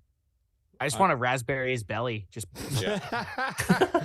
Totally. I mean, I just love everything about him. Oh man, I love it. We drafted him last week on mock draft version 8.0. Yep. And I believe that we do need a defensive tackle, and that guy sign me up. Sign me up. I've never seen that. I haven't seen that picture, but after that picture, we're very judgmental on pictures, and he's judged very highly. Oh yeah, he's a good time. Good time. Sign him up. That was the last one on our mega list. So let me just scroll all the way back, just to have another quick look here at the 31 to 60. What I really like to see is that Chandler Zavala made the top 60. I'm pretty high on that guy. So Okay, so these are these are guys in the top 60 that we didn't talk about. we didn't talk about. This is just the Charbonnet's the on there, I see. Yeah. Here's the hard part is I would love to see Charbonnet in a star, but not with the cost that it would be, and it doesn't make sense with the talent that I think is available in the third round. You wouldn't like Charbonnet at 58, AJ? I would love it. I just don't think it's going to happen. But when I do my mock draft, I draft him in second round every single fucking time. When it makes sense, unless I've taken Bijan in the first. So Right, when it makes sense. when it makes sense. Bijan and Charbonnet in your first It's gonna two be picks. really interesting on draft night when we see how these teams view these running backs, because Totally. it's gonna be either A, this guy is so good we cannot let him go, or B, there's other running backs that we have pretty similar to this grade. Just let somebody else take him, and it's gonna push these guys further and further back down the board, and it's gonna be a really interesting discussion as far as internally in the star whenever the Cowboys are picking. Do we want to get that compliment to Tony Pollard that's the bruiser back? So I'm interested to see what we do. I always find like draft season's kind of like the stock market a little bit, where so many articles go out to try to persuade you on certain things that aren't true at all. Like certain teams will put out certain articles about said player to hype them up, to then fake out other teams. I don't know. I feel like there's a lot of stuff that's behind the scenes that fans get, like that we get fed, that we base a perception on that actually isn't the reality of what teams are thinking. And it makes it because otherwise you wouldn't see what guys falling at draft time, or you wouldn't see a guy that was a first round grade falling to the fourth. It wouldn't happen if everything we read true. So that's the best part about draft day. It's when everything gets put out in the open. All the dirty laundry is aired. Exactly. It's a juggling act between scouts with what they want to leak and what they don't, because at one point you don't want to tip your hand and show people that you really like a player, because they'll use that against you. But you also want to leak enough for the fans to get hype about a player so that they're willing to buy his jersey, or that they're willing to get actually write a post about him or whatever. So it's a juggling act, but it's fun. And that's why I like doing this stuff. That's the best part about that's why the draft's so awesome, because there's literally a billion ways that it could go. Yeah, man. Exactly. And really appreciate you taking the time to go through all that footage for us and just break it down in a little segment here. And with that, we enter into our mock draft 9. Woo! We all know the rules. AJ is Jerry Jones. I'm his bat son, Stephen Jones. Ant's Mike McCarthy. And Hey, easy there, bat son. EJ Will McClay Savage. So EJ did mention Yep. in the green, blue, red, yellow, whatever room we were in prior to going live that we are only going to select players that we have not taken in the prior 8 mock drafts, which I like. And I have a list of all the players who we've taken. So in case there's any question, anyone watching this video, I get it. If Bijan's sitting there at 26, X some players sitting there at 26, we're taking guys we've never taken. This is our 9th time doing this. We're thinking outside the box here for discussion. Let's go. Let me go grab a drink and then I'll be back for the draft. Yeah, get a crack. Absolutely. Get a crack 'em in you. And so what we do here is we do a 5-round mock draft. Obviously, we're the Cowboys on pff.com. We do not touch the advanced settings. We let it. We Too play scary. It, yeah, play it where it lies. Play where it lies. We did once. Adam freaked shit after the podcast. Oh, yeah. Adam did. Yeah. Adam did. I thought he was going to kill us. So we just chilled out on that. Sometimes these things happen. But on this one, we have. I suggest you go back and watch all our mock drafts. They're all entertaining.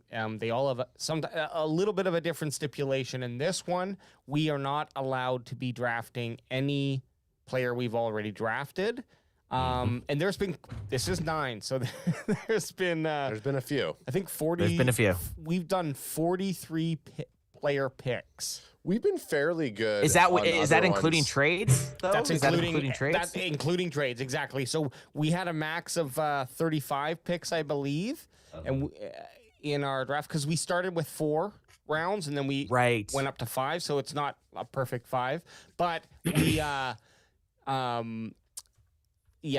we've made some picks to make more, and we're allowed to make picks. We just cannot draft a player, and we're allowed to make trades. Drafted. And we're allowed to make trades. Trades. That's what I meant start to say. it. Let's start it then. Let's start. And are we going on slow mo here? Pop them if you got them. Pop them if you got them. Pop them if you got them. I gotta get closer. Go get your charger. Get your charger. Get your timer ready there, Daddy. Oh, see that? See, that's why I hired you, Bat Son. It's not just because I love you and trust you. It'll be on our own mock draft that I run. I start to run our own timer. Yeah. But I got it over here now. Okay. All right. Well, here we go. Again, you know the rules. Just tell me to pause, and we'll pause. Otherwise, let's get into it. Mock draft. Shades are off. I gotta get serious here. Oh shit! Mike McCarthy's getting serious. He's dropped his burger. Hey, it's just 5-second rule. So the classic start: Bryce Young, C.J. Stroud, Will Anderson, and we'll see. Is it Levis Smith? No, it's Anthony Richardson. Tyree Wilson to the Seagulls. Jalen Carter right here. Nope. Wow. Christian Gonzalez. Will Levis to the Raiders. Witherspoon. Peter Skronsky right here. Jalen Carter. Wow. Carter at 10? Yeah. Wow. Fuck, the Eagles at 10? Scott Skronks. Carter? That's terrible. No, the Eagles got Skronsky. Oh, that's terrible too. Nolan Smith to the Texans. Wow. Nolan Smith all the way up to number 12. JSN to the Jets. Yep, Miles Murphy. Wow. Oh my gosh, we're gonna get a chance to take Bijan. Darnell Wright. That was a player I was looking for. Okay, I'm just pausing it here. We're at Detroit. We're 8 picks in. Everyone comfortable just keeping rolling the dice? Let's see who we have real quick. Is anyone offering a trade with us? No.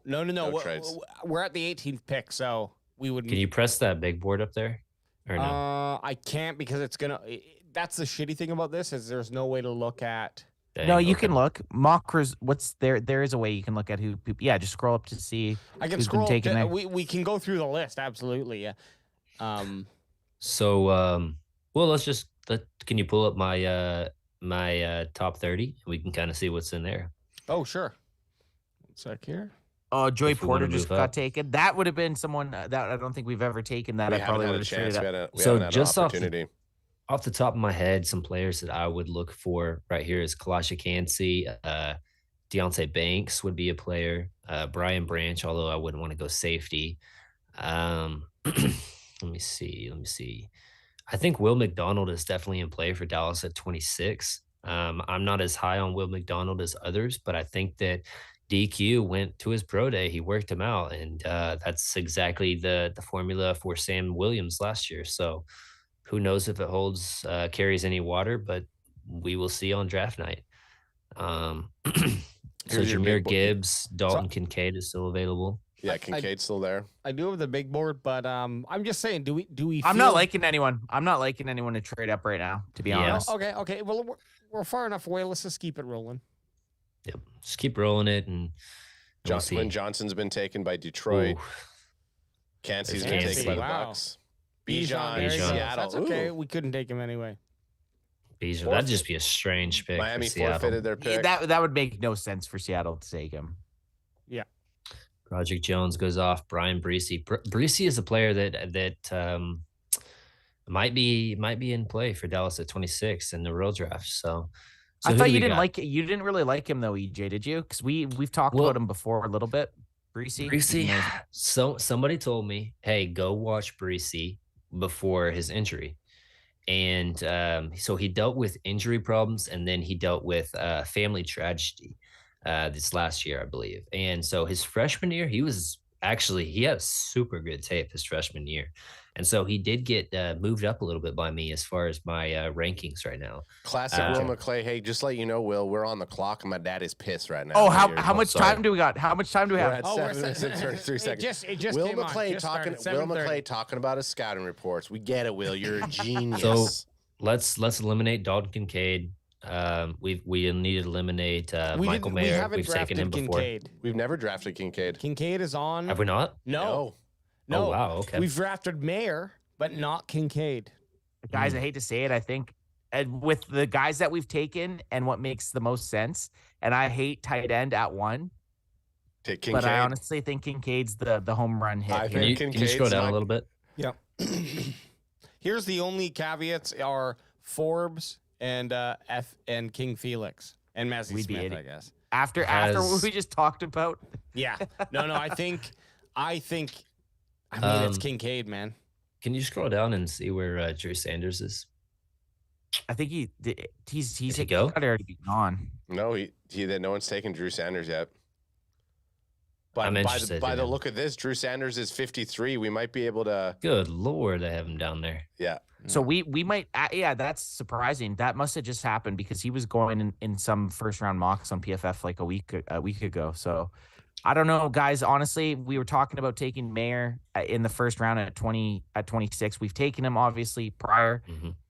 Kincaid, we've never taken. The Cowboys have been linked to him. Jeremy We're not taking Neal's- Branch. J- J- We're not Jeremy Neal taking is saying Branch. Will McDonald. Will McDonald's another guy that EJ was talking McDonald about is- who we haven't taken. So, but We this haven't is what's- taken him, this, but and this is the he's issue. linked. But this is the issue. We've talked about this before. What are the biggest needs on the Dallas Cowboys right now? Offensive lines, guard, and tight end. Those Yeah. are the two biggest needs. Edge is Well, not. Here's Edge my isn't. Will McDonald isn't. He's No. not No. me, and Edge isn't a need. my as much as tight argument is as far as what's being leaked to the media right now. Michael Mayer seems like the obvious choice. We can't pick Michael Mayer because we've drafted him before. Dalton Kincaid, I don't know that he necessarily fits what the Cowboys are looking for. So that's why I'm a little bit weary of him. I would like to go either Will McDonald, Drew Sanders, or possibly even scrolling down a little bit more. There's another player I wanted to see. Who is it? And Cowboys, Chris, while you're looking at that, saying you have to go O-line, do not draft a tight end. I agree with. Mm. I agree. Allow- I honestly agree. Allow me to butt in. Sports says Cowboys beat best formation is a 3 TE Okay. set. So we have a couple Well, conflicting. Listen Hey, here. looks like we're trading back. Now, Looks like we're trading back. You know what, Mike? That's why I fucking let you eat Whataburger in this room. We gotta trade back. There's Thanks, no Jerry. way. There's no way. There's no way we're not taking Kincaid at this pick. Now, if you want to trade back, Pappy's listening. Okay. What do we got? Is anyone offering? Well, I want to try this trade if I can. We got the Philly Eagles at 30. It's a small percent, but they might give up their second round They pick. wouldn't do that. Well, it's a 3%. The other option Just try is, it. Just try it. That's Just try what I'm this saying, just 3%. try that one. it. Yeah, do the third. Do the third. Let me just try this. Scroll down a their little first bit. You This is a get division five. You get rival. five. You get 5 chances. Like doesn't they took it? What? Oh my goodness. That's what we call. Unrealistic, but We call that draft day. Kevin Costner, bitch. Exactly. We Kevin Costner the Eagles.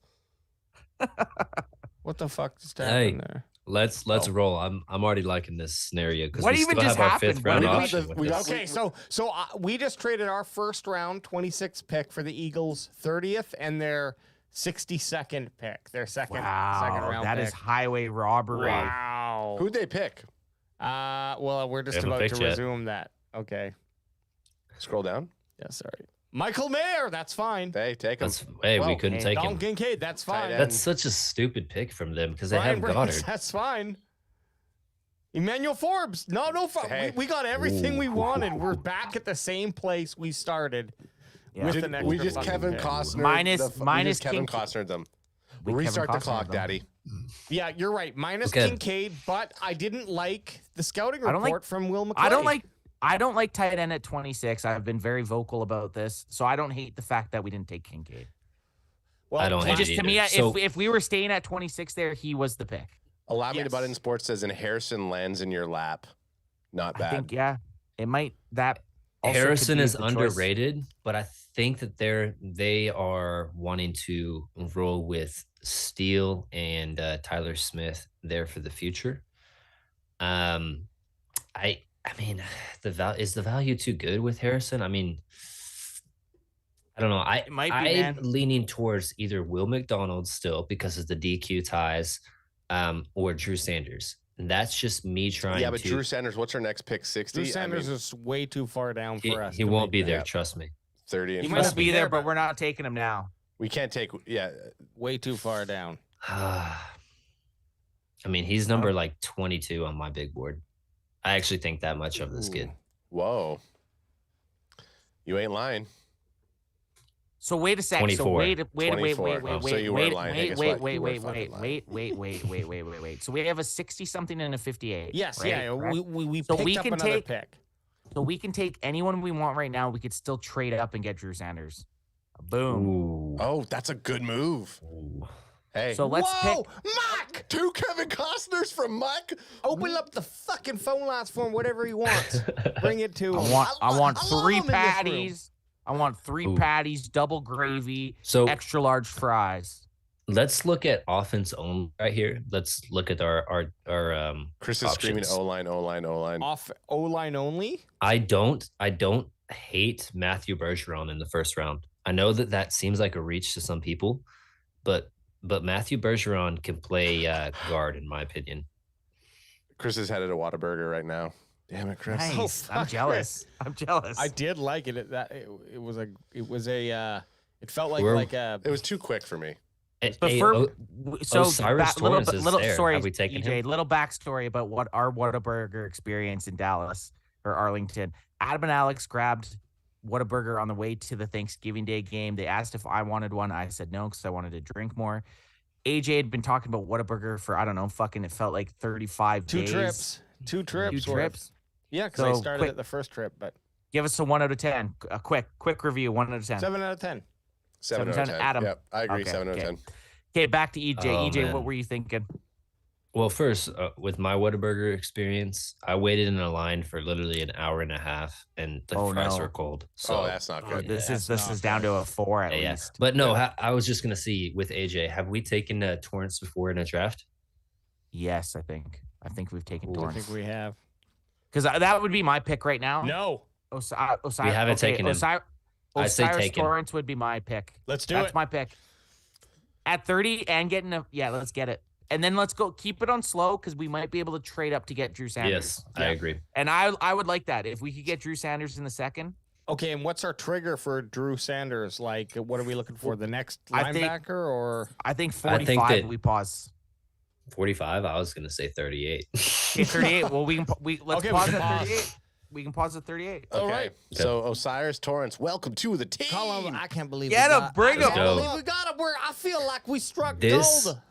This move solidifies our left side of the offensive line for years to come, and we have a Guys, lot of power on that Osiris the side. Virus Torrance. Sorry, Dude. sorry, Jay. We just get a little excited over here. He's a bruiser, man. He is a mauler. That's what I like to Anton's see. gone. Will McDonald's gone. Drew Sanders just 34. God, Oh no! EJ called it. EJ I said he called wouldn't it. last that long, man. Yeah, He but is- I'm still good. happier. I'm still happier with a guard over a linebacker. To be honest, I am. Yep. I think I agree. Bigger Yeah, role I'm right still now. I'm still happier with the guard. But And guys, we got Good call. 58-62. Okay.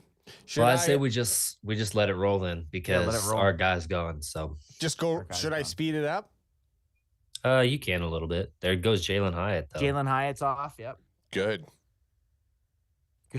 Ad was not. Smith happy is with gone. Jalen. King Felix, Tipperman, Jack Tippmann's Campbell, gone. Keely Ringo, Hendon Hooker. Oh, sorry, Ultra Hendon Hooker's gone. J.M. Stephen Hooker's Avila is gone. gone. 47. We couldn't take Avila even though Josh Downs is gone. Trenton Musgrave just went too. Osiris there Torrance goes and Benton. gaining And a Benton. There second goes round. Benton. Oh, all your dogs just went. Okay. Okay. So now we got Sam This is where it gets fun. Laporta. Ooh, Sam. Have we taken Sam Laporta yet? Hang on a No. second. Cody Mock is 56. Did we? Yeah, Well, but we we- just took our guard. We've taken our We're- guard. We Yeah. took our guard. He's out. Cody Mock gone. Mock's out. Mock's out. Did we took our did- guard. Oh, we We've took. taken We Mock taken before. Mock anyways. Never mind. Yeah, and we've taken him. Charbonnet. We've already taken Charbonnet, so we can't take him No. either. Right. Let's take not it. Dallas let's Cowboys. Chris is calling Charbonnet. Scroll it man. down a little bit. Man, we take There him. he is. Oh, someone popped the. Is someone popping champagne in the back room? Because I hear. Well, we have Juan Drago. We haven't taken Juan Drago, and there he's sitting right there, cornerback. Juan. We have Drago. our other pick coming up too. We though. got 58-62. right. My consensus. Sam Laporta. In Sam my opinion, this Laporta- fills a need. This guy was the only weapon on Iowa, and everybody knew he was going to get the ball. He still made plays. He doesn't have the elite statistics as some of the other guys, but this guy can block. He can catch out of the backfield. He can be utilized in the screen game. He's a good tight end, and he has that Iowa background for tight ends. You already know what it is. Hey man, I'm I- okay with it. I'm okay with it, to be honest. We still have a pick coming up. I feel like it's a freebie. He's Sam Laporta. it's a position of need. I don't hate it here. I don't hate Okay. it. Welcome to This the we fills still- our two biggest needs too already. It filled up our two biggest needs. Now we can literally go BPA minus who we've taken before. Tyreek Stevenson is a 30 visit, says Jeremy Anello. Stevenson is a guy that I like. I don't love. He could possibly move to safety if you want to use him like that. I didn't love him in as far as like hip fluidity and stuff like that. I thought he was good, not great. Okay. I'll just put it that way. So I wouldn't want to use 58 for him. I agree. Okay, so here we go. Drafting Sam Laporta, second round pick. Welcome to the Welcome team. to the Welcome to the Sam team. Laporta, Welcome da, to da, the da. team. Okay, but hang on. Daddy says, hold the phone. What? We're back up? Yeah, we're back I up. like it. What a steal. Fuck the Eagles. We fleeced them, son. No, we're not up yet. It's the Bears. Are Bears The going to Bears. draft a running back? And there went Oh, Stevenson too, man. AJ scared. Oh, to- DJ Turner. Are Bears going to draft a running back? Oh, Turner got taken. Juan Drago got taken right after us. What a That's a great good- name. Are the Chicago Bears? AJ scared they're going to take Charbonnet. I don't want them to We've take Charbonnet. Have we taken Have we Charbonnet? never We've taken? not taken Charbonnet. We have to take Charbonnet. We have to let AJ take Charbonnet. Ooh. So you're gonna try Hey, to trade? he's my third running back. I'm not opposed to is Charbonnet legit. here. I'm not opposed to Charbonnet here. We've literally, if we get Charbonnet here, we legit took the three biggest needs. Well, the question is, do you- we could trade up one spot, giving away our 7th round pick. No, just No. let it roll. Let it roll. Just Jerry, let it roll. If they take Jerry's it, a gambling man. I'm hoping they take him. Yo, Charbonnet, welcome to the team. Mike, you've done it Man. thrice. You've hit the home run. You've hit the Charbonnet. hat trick. Charbonnet does this really interesting thing, and I've never seen anybody else do this. He looks like he's gonna lower his shoulder into you, but then he like swims his head under the tackle and gets extra yards. I love that. It's kind of like a secret move of his. I love that, and It's and like he's his my power third up. running back. So exactly, get this guy on the team. I Get think him. that we're right now. If I'm about to home run this draft, that's how much I like it.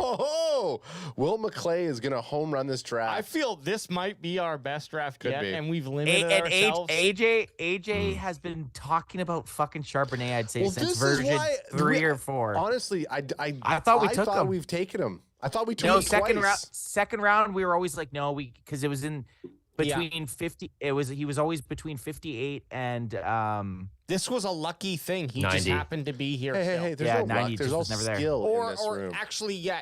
There's no luck in the Dallas Cowboys war room, Daddy. Okay, it's all skill. Here's what's happened. We had multiple chances, but Bijan, we'd always take him, and then there was Right. no reason to go after after the Charbonnator. But guess what? Get his jersey ready to be printed because I want to order one.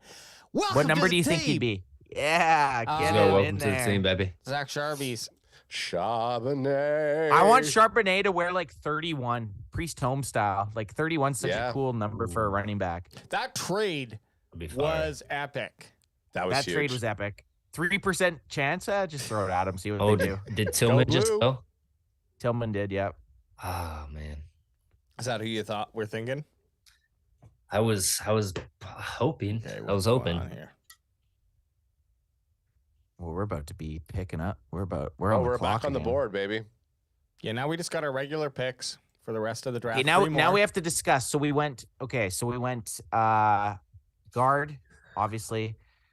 Here's Tight end, running back. I think we got to go someone on the defense. It would be good to do that. Yeah. What linebacker, Linebacker. options do we have? yep, linebacker. Hey, who's at LB right now, AJ? Or sorry, Daddy. It's funny that Jerry Jones is running the clock. Yeah, Jerry's running. Start the clock. He's running the clock. He's running the. I mean, Dorian Williams to be picked.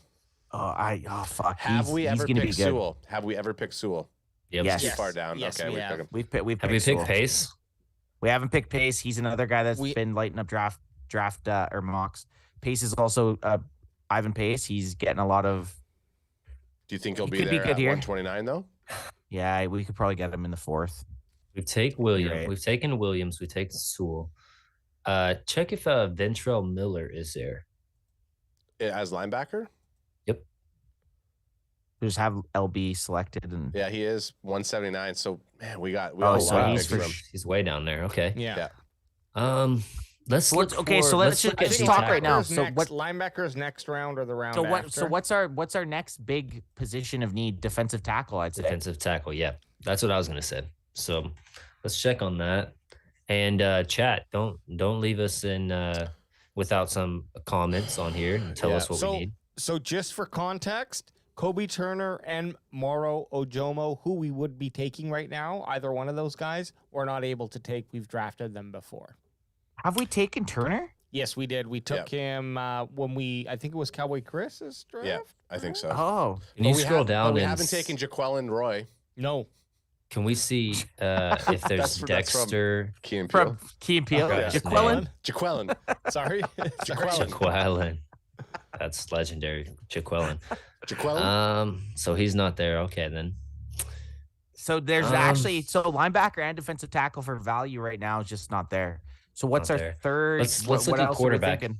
Let's And, look at quarterback. and Jeremy Anello is asking what. So Boots on the ground saying you guys are doing a great job. Thank you, Boots. Thanks, Boots. and Boots is Jeremy- a number one supporter. Number one. What I supporter. want to know, What wide AJ. receivers are there as well after that? Sorry. Yeah, sorry, we'll EJ. check that, Jeremy. What I want to know is, have we ever taken Aiden O'Connell in a draft? No. This guy is heavily linked to the Cowboys, and I don't think that they're going to stick around and wait for this guy to pull to them. I think that he's legit in contention for the 3rd round, and I know that sounds crazy, but they love this guy in the building. And if we're trying to, I mean, I know that this is what we would do and what we want to see, but it also is just to get the names out there so that we can point back like, hey, Yeah, this is the guy we drafted, you know? True. I like that aspect of it. Is like, hey, look what we did, and then he gets picked and he ends up being lights out. I do like Exactly. that factor. Of it. And Yeah. with Aiden O'Connell, you know, I don't think that he's going to last to our pick in the 4th round. Quarterbacks always get taken around early. And this guy is somebody who's been linked to them. They brought him in for a workout. And I just think that they really like him. I would feel better taking him maybe possibly the next pick because he is. I mean, we can kind We of got work the 3 picks PFF left. draft. We got We have 3 3 picks. picks left. We could possibly even get him on our 3rd pick Well, coming up here. I have a question. Does anybody love a player here? No. Let's look at wide receiver real quick. hang on. Yeah, I Let me go wouldn't. back Let's and go to the just- big board. Yeah, go to the Go to big the board, big board. and then take a look at wide receivers. What, I mean, Andre Carter, maybe we've never taken him. We've never taken A.T. Perry either. A.T. Perry or Andre Carter could be I guys would- that I wouldn't hate. I would like A.T. Perry, but I'm kind of a fan of his. So There's my boy Corey Obi-Trice. Okay, so the next few picks here, we've already got our Ooh. halfback. Kendre Miller would have been nice here. Cowboys Chris is saying trade the pick. Yeah, I was kind of thinking that maybe we Trade trade the back. pick, Daddy, do it. Is anyone I agree asking? with Chris. The I Eagles agree are with coming Chris. back. Oh, you Let's want get it. sloppy- Let's get 'em. Oh, you want sloppy seconds, do you? You want that more? You want some more Kevin Costner? Because we ain't done with you, Hey. son. You didn't like that spanking that spanking we just gave you wasn't enough? Okay, here we go. Let's see. Hey, what we listen, got. Jerry, be nice to them. Oh, they don't Give they him- don't look give like him they some have more a pick in lipstick the before we hundreds fuck 'em. today. They don't have anything for us. Get the fuck out of here. What kind of pick would they want? What's Arizona got? Okay. Ooh, if you could fleece the Cardinals right now for that, do it all day. What's the percent at right now? 0. Try it. Give them Fuck two. it. Give them 212. You get 5 tries? Yeah, you get 5 tries. Just try it. No, they ain't Okay. taking. You ain't biting. Okay. Hey, settle down. Mm. We could throw in a 169. Throw in the 169. That gives us No. 29. You Let's answer? try- So just even Let's just try get with the there. Browns because I feel like they have a lot of comp picks, but I'm not for sure. Oh, we yeah. go. Yeah. I know that the 49ers do. They have a lot of comp picks. Okay, this one is the 98th and 111th for our 90th. 8% I wouldn't even chance, mind 6%. what is that, a 128? I wouldn't even mind that. We'll try it. We got 4 attempts left. Yeah, just Okay. give it a go. Just let's make the Browns feel stupid. Yeah! Yeah. Let's go, baby. Hey, The thing is, hey, if they're offering the trade, you're always going to have a better chance to Hey. fleece them. fun Yeah. fact. Please. And- Fun fact: Kevin Costner is drafting for the Browns in draft day. Just saying that. Well, And hey, another we just fun fleeced fact- them. Another fun fact is poverty franchises stay poverty franchises. Yep. Stupid trades. You got Stupid Costner. trades are stupid trades. So we just got another pick here. Thank you, Dallas Cowboys, Chris, for the suggestion. That's why he's to Yep, go. shout out, Chris. Yeah, Chris we is the goat. we drop back 8, but we pick up another pick, 111, 129, 169. Oh yeah, on but top of we 98. didn't we Ooh, weren't Spears. settled on anyone where we. I Just mean, we didn't picked, need Spears so. anyways. Yeah, that's true. We got Sharby. Okay, let's see what wide receivers are on the board. Okay, Michael I'm saying Wilson. I'm saying Andre Carter here personally because I think this is a spot where you could start targeting edge. The guy, I mean, at the start he was You would going in the target first edge. round. So Andre Carter is he needs a year because That's fine, he though. doesn't have that body. I know. I agree with you. He needs that year to really get an NFL body because you got to think this guy is what is he from Navy, I believe. Yeah, Yeah. he's Navy. Yeah. Um, So he's never played so- against the top guys either. Or He doesn't Army play really. against top guys, Army, but he don't also mess that he up. doesn't Sorry, Army, train Army, 365 like these other college programs. Army has a bunch of other Army or Navy or whatever it is. Yeah. Has a bunch of other criteria that they want them to do. So it's not just trading, weight room, stuff like that. They have to learn stuff about the military. That's the whole point of the school. So he's more of a draft and stash player, but I do like him and he gets pass rush pressure on the quarterback. AT Hey, Perry guys, is what about- another guy I like. What about safety here? What about is this? Are we not settled on safety? Because there's a couple of good safeties here too. There's a guy I like here out of Boise State, and Dallas Cowboys always have Boise State ties. His name is Skinner. Go ahead and check if he's there. Safety. JL Skinner is his name, I believe. Yeah, right Great there. name too. Yeah, you're typing it. You're on him. You're red on him. Okay, here's my thing. That guy's big, and I like that. I think the better pick is A.T. Perry. He's a big body receiver. I know that would make us 4 picks in a row on offense, but just look at his size. What the hell? Is that me? Yes, I it's the think time. that's It's you. your timer went off. So, If it sounds like it's an alarm going off at any point. It's a timer that's going off, but he didn't reset the timer after we made the trade. So we got about 2 minutes. That's right. Is that Sorry. me? Well, I could tell by the sound that it was coming from a PC, but we changed the screens, so the original screen that I would be looking at is now a different screen. So Jerry's Oh just no, in the, it Jerry's adds just in the it room adds like the- this. It adds the aura. What's And going the on? Cowboys forfeit their pick because they just kidding. Because Jerry didn't know that his timer was going I off. gotta grab another drink. You guys discuss. okay, grab and it. Let chat have a little bit of input too as well. Hey, get some chat input absolutely here. good point. Okay, so this- Jerry, ahead. final thought is Mike and Batson. Yeah, I'm listening. He's got the body that we all like, that we all like, and I repeat that we all like big body receivers, 6'3", 198. The only question is, was he fast? Now he's put up quality stats the last 2 seasons, eclipsing 1,100 yards both seasons, Nice. with a combination of 26 touchdowns for 2021, 2022. He knows how to score. I'm just saying, we might not be given. But Dan, I don't hear Dan Quinn in the room, do Okay, I? no. One thing I'll say. Jeremy Anello brought it up, and I don't think we ever picked him, but I was hot for this guy. What about Booty? Not now. Oh, Bring him up. Yeah. Where's Booty? Where's Booty on? he our had list? another terrible combine and kind of fell out, but Yeah. And draft How do Booty. you Wide spell receiver. Booty? Yeah. So- Boutee. You could just type on K. Yeah. Kayshawn Booty. My thing is he has off the field issues, and he had a terrible. I might be more athletic than this guy, and that's he had a terrible you know what I mean. combine. I'm not trying to be. Go to his looks. You know, I just think that he's one of those people that have had a 6-game stint where they were like solid for a little while at LSU, and then after that they never really lived up to the hype. I wouldn't necessarily take a flyer on this guy until like the 6th round, Okay. Okay. but I respect I'm a Booty that. boy. I don't You, like you, Booty. you've said it. And solely so that I can run the sound clip. Booty. Carl- Okay, our Carl- timer's gonna go here. Yeah. My vote is defense. Let's get votes. Let's get names Carl going here. Brooks is the A.T. name that Perry. Okay, so Jerry's going A.T. Perry. Mine's Army boy. Andre Carter. Okay. Yep.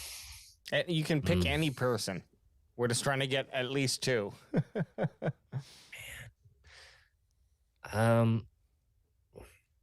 Gosh, I think my vote's for O'Connell here. No, nice. Okay. Okay, Ad. Or sorry, it's Batson. Batson. Oh Batson. dang. Hey, Batson.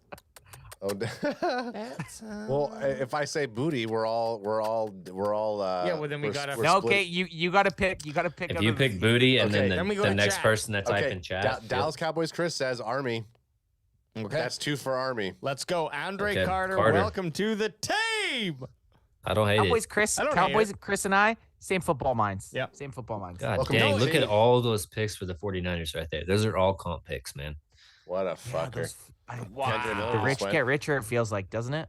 They got Mhm. Travarius, Reed, Okay, we're and back, Michael baby. Wilson. Wow, they picked up Hey, 2 but wide guess what? receivers in Look a at how row. many picks we got left. We got 3 more picks, We gentlemen. got 3 more What picks. are our numbers? I can't read our 111, actual picks. 129, and 169. 111, 129, and 169. So I think we could still go one more before we go O'Connell. Is Perry off the board? Nope. A.T. Perry's still there. Is he? Let's check out these corners real Or quick. is he not? Is he gone? No, Perry got taken. He got taken by the Oh, right there. Patriots. Oh man, that is a very Patriots pick right there. Very Bill Belichick of you. I cannot believe that Schumacher's made it this far. Start the timer, Daddy. DCC saying QB. I think we Let's- can go let's one check more. corner let's real check. quick. Let's check Yeah. a corner and quarterback. Let's go CB Yeah. and QB and see what we got going on here. What's up with this Tanner fuck that's just always there? He's dropping. No, Why is he draft that always guy. there? But Shitty why is he fucking- always there? I'm telling you, that Look at kid this is. shitty photo.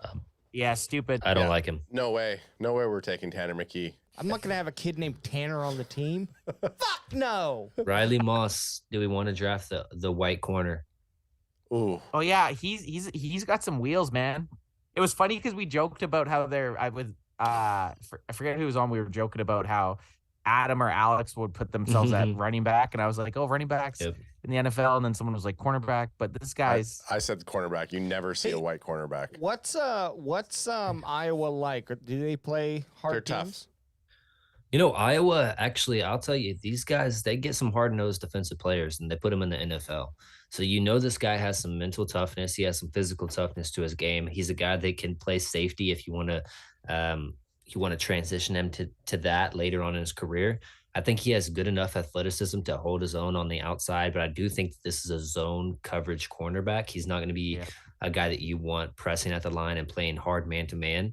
But honestly, I like Riley Moss, and I think that he can fill a need as special teams player right now, and then in the future, if you want to roll him out there, I don't hate it.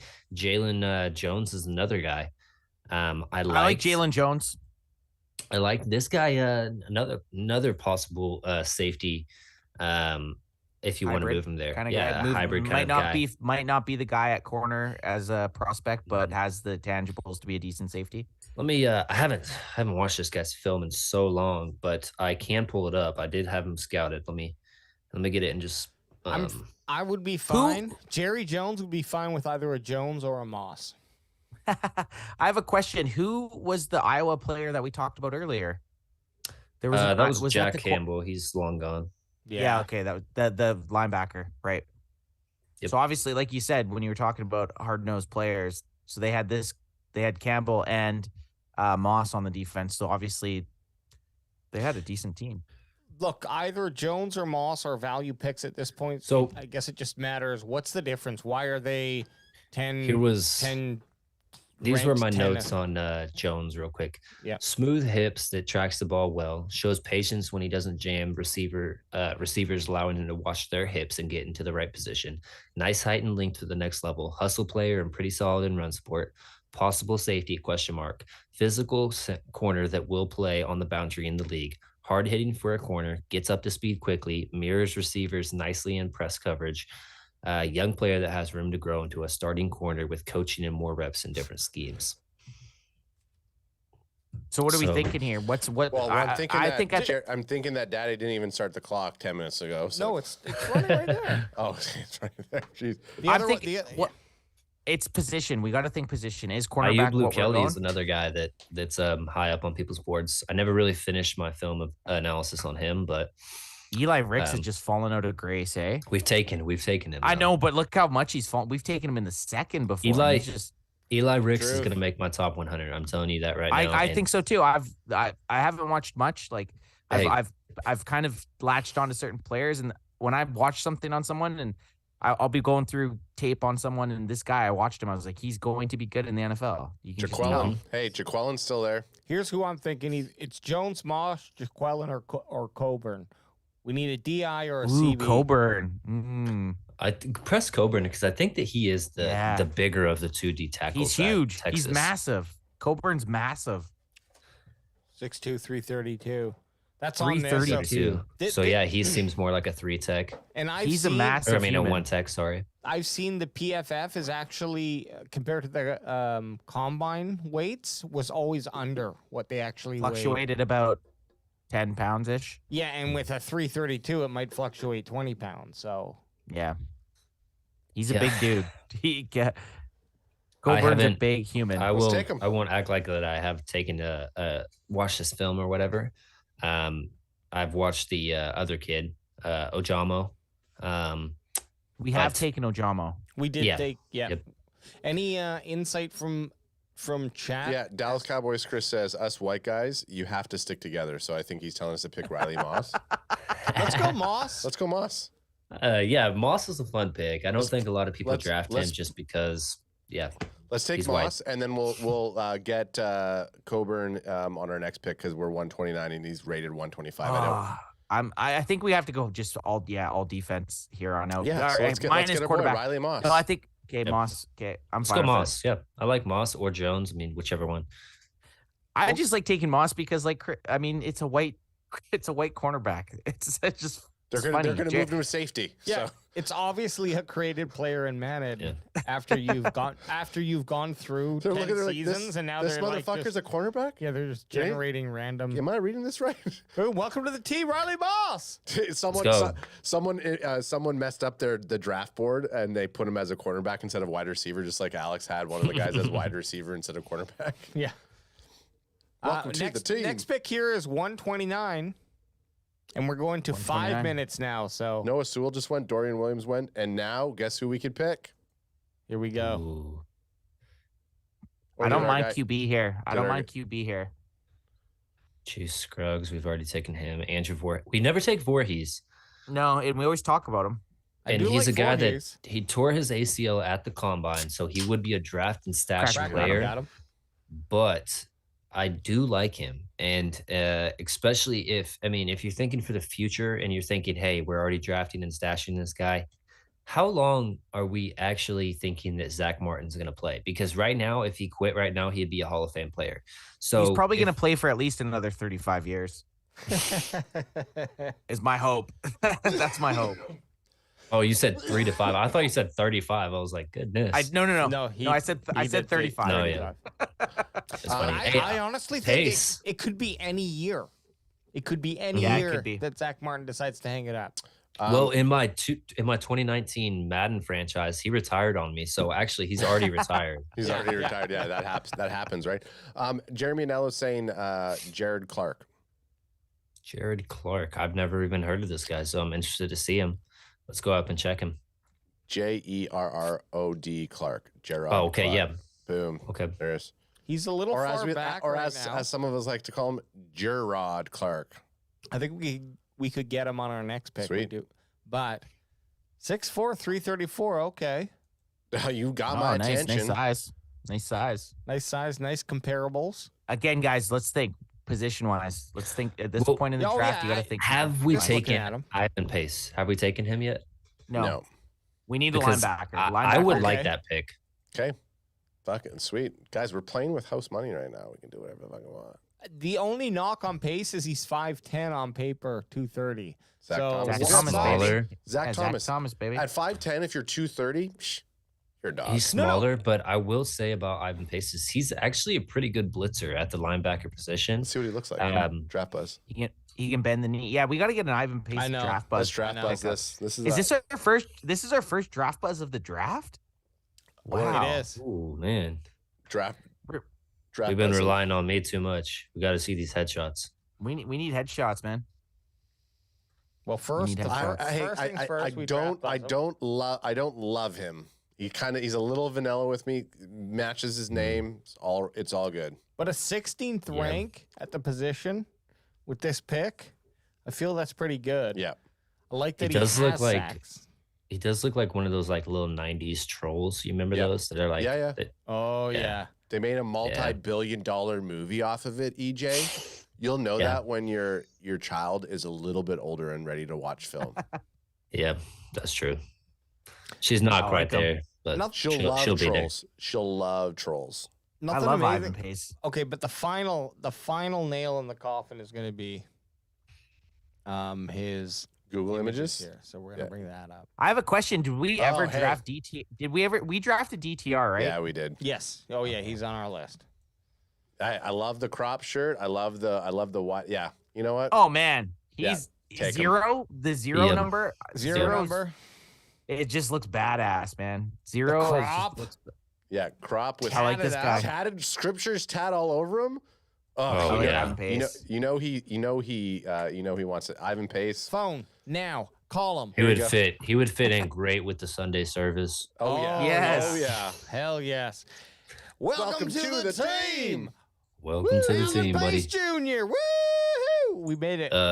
Hey Ivan, this is Jerry Jones. I'm just kidding. You're I not love Jerry I Jones, love you're Will listening to McClay. those, man. What type Oh, of, Will McClay. Yeah, sorry. Go ahead, Jerry. Go ahead and talk to him. Yeah, our next.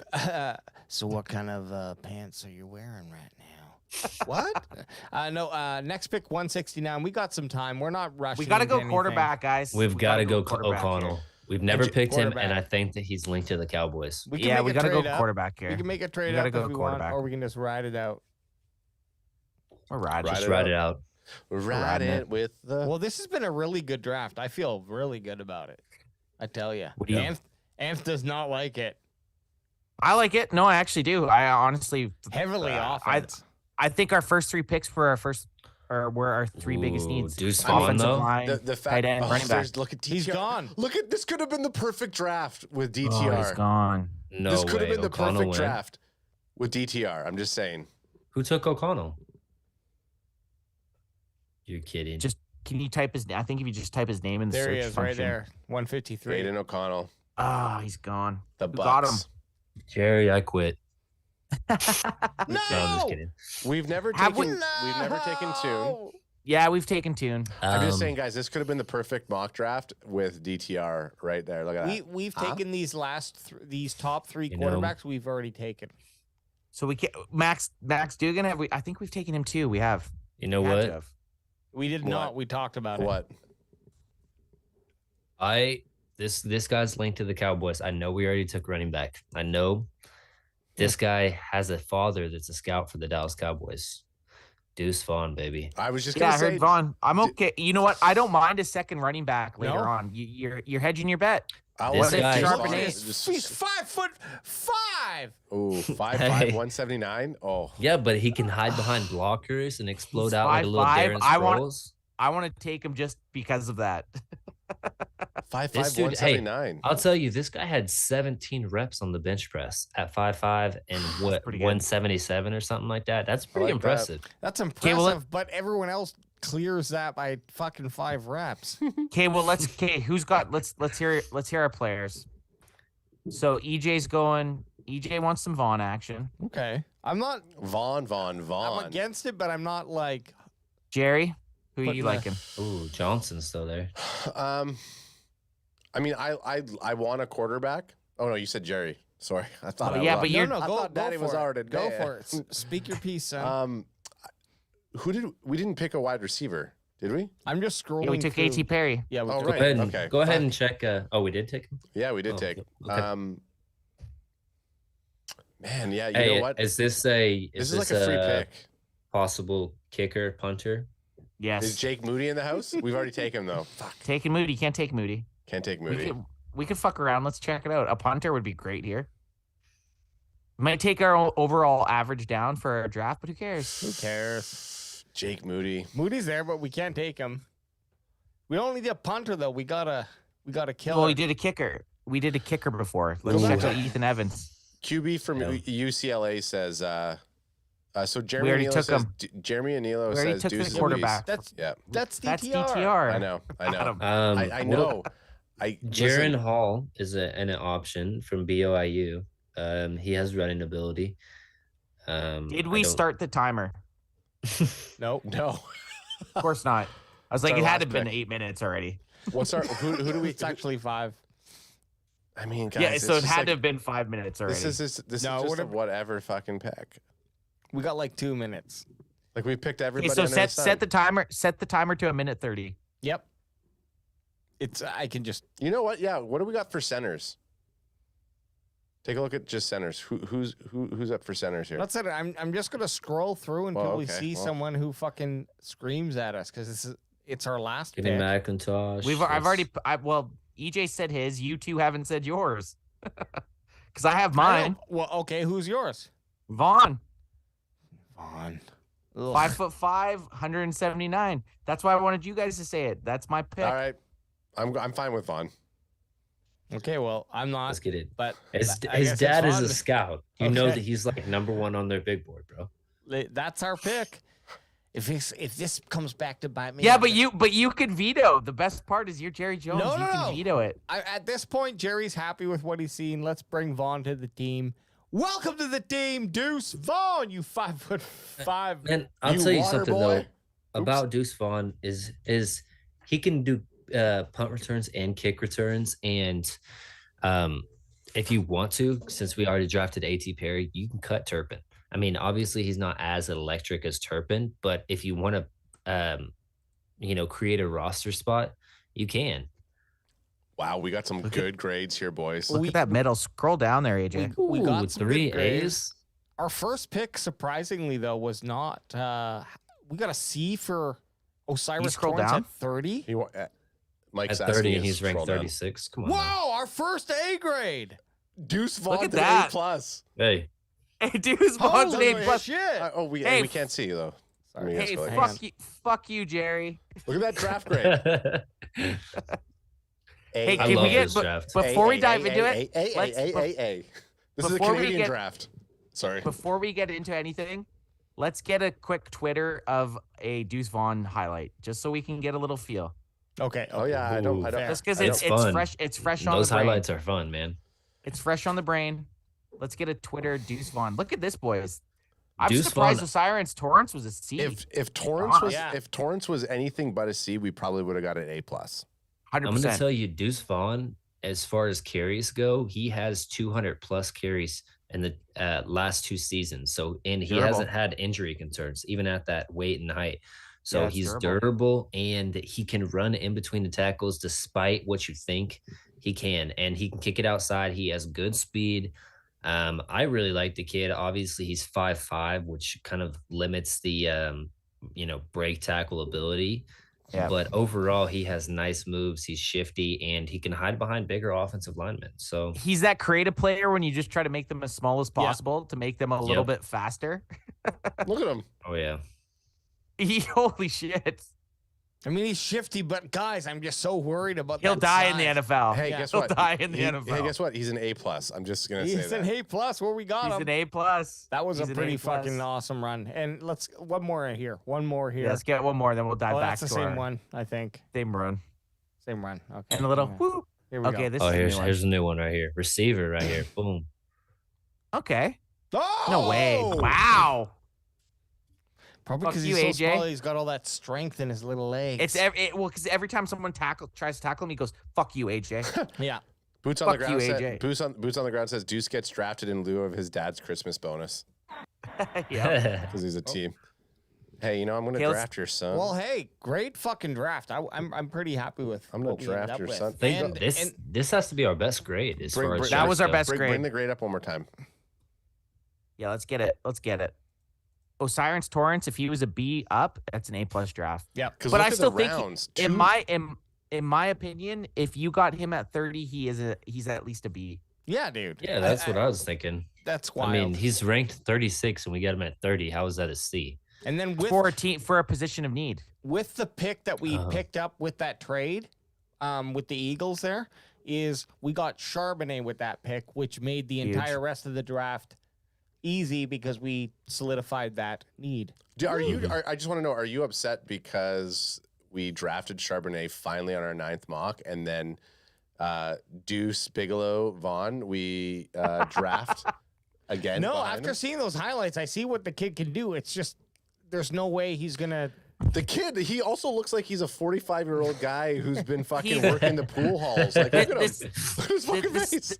This is the thing. Oh, AJ's man. worried because he's at the end of the day, he's probably a gadget play specific type player. He's But- not a every down running You know back. what? You got to put him in. Yes. He's basically kind of he has a niche, If but he's on the field, he's.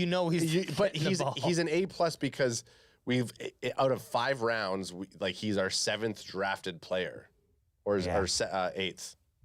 Yeah. 7th. He's our And 7th I'll drafted tell player. you, not only is his dad a scout for the Cowboys, but I think Jared would love the pick because he can finally pick up a player and give him a big hug and actually get him off the ground. Oh shit!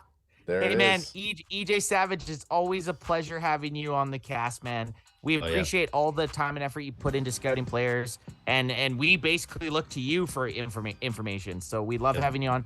Bandwagon Boys, always a blast with you two. I'll be back in studio for our 10th and final mock draft with just us. It's gonna be guys that there's no rules. No We're rules. just going into it. Once again, EJ, give a shout out to yourself on any platform you're on. Yeah, just Boys in the Zone on Twitter. Go ahead and give me a follow. Thinking about starting up a YouTube page on my own, and appreciate if you guys follow me on Twitter. Then whenever I started that up, follow me on there. So There you Thanks. go. Hell yeah. brother. All right. All right, guys, Bandwagon Boys, for your host, Anthbest. We out, son. We'll be back on Sunday. Peace.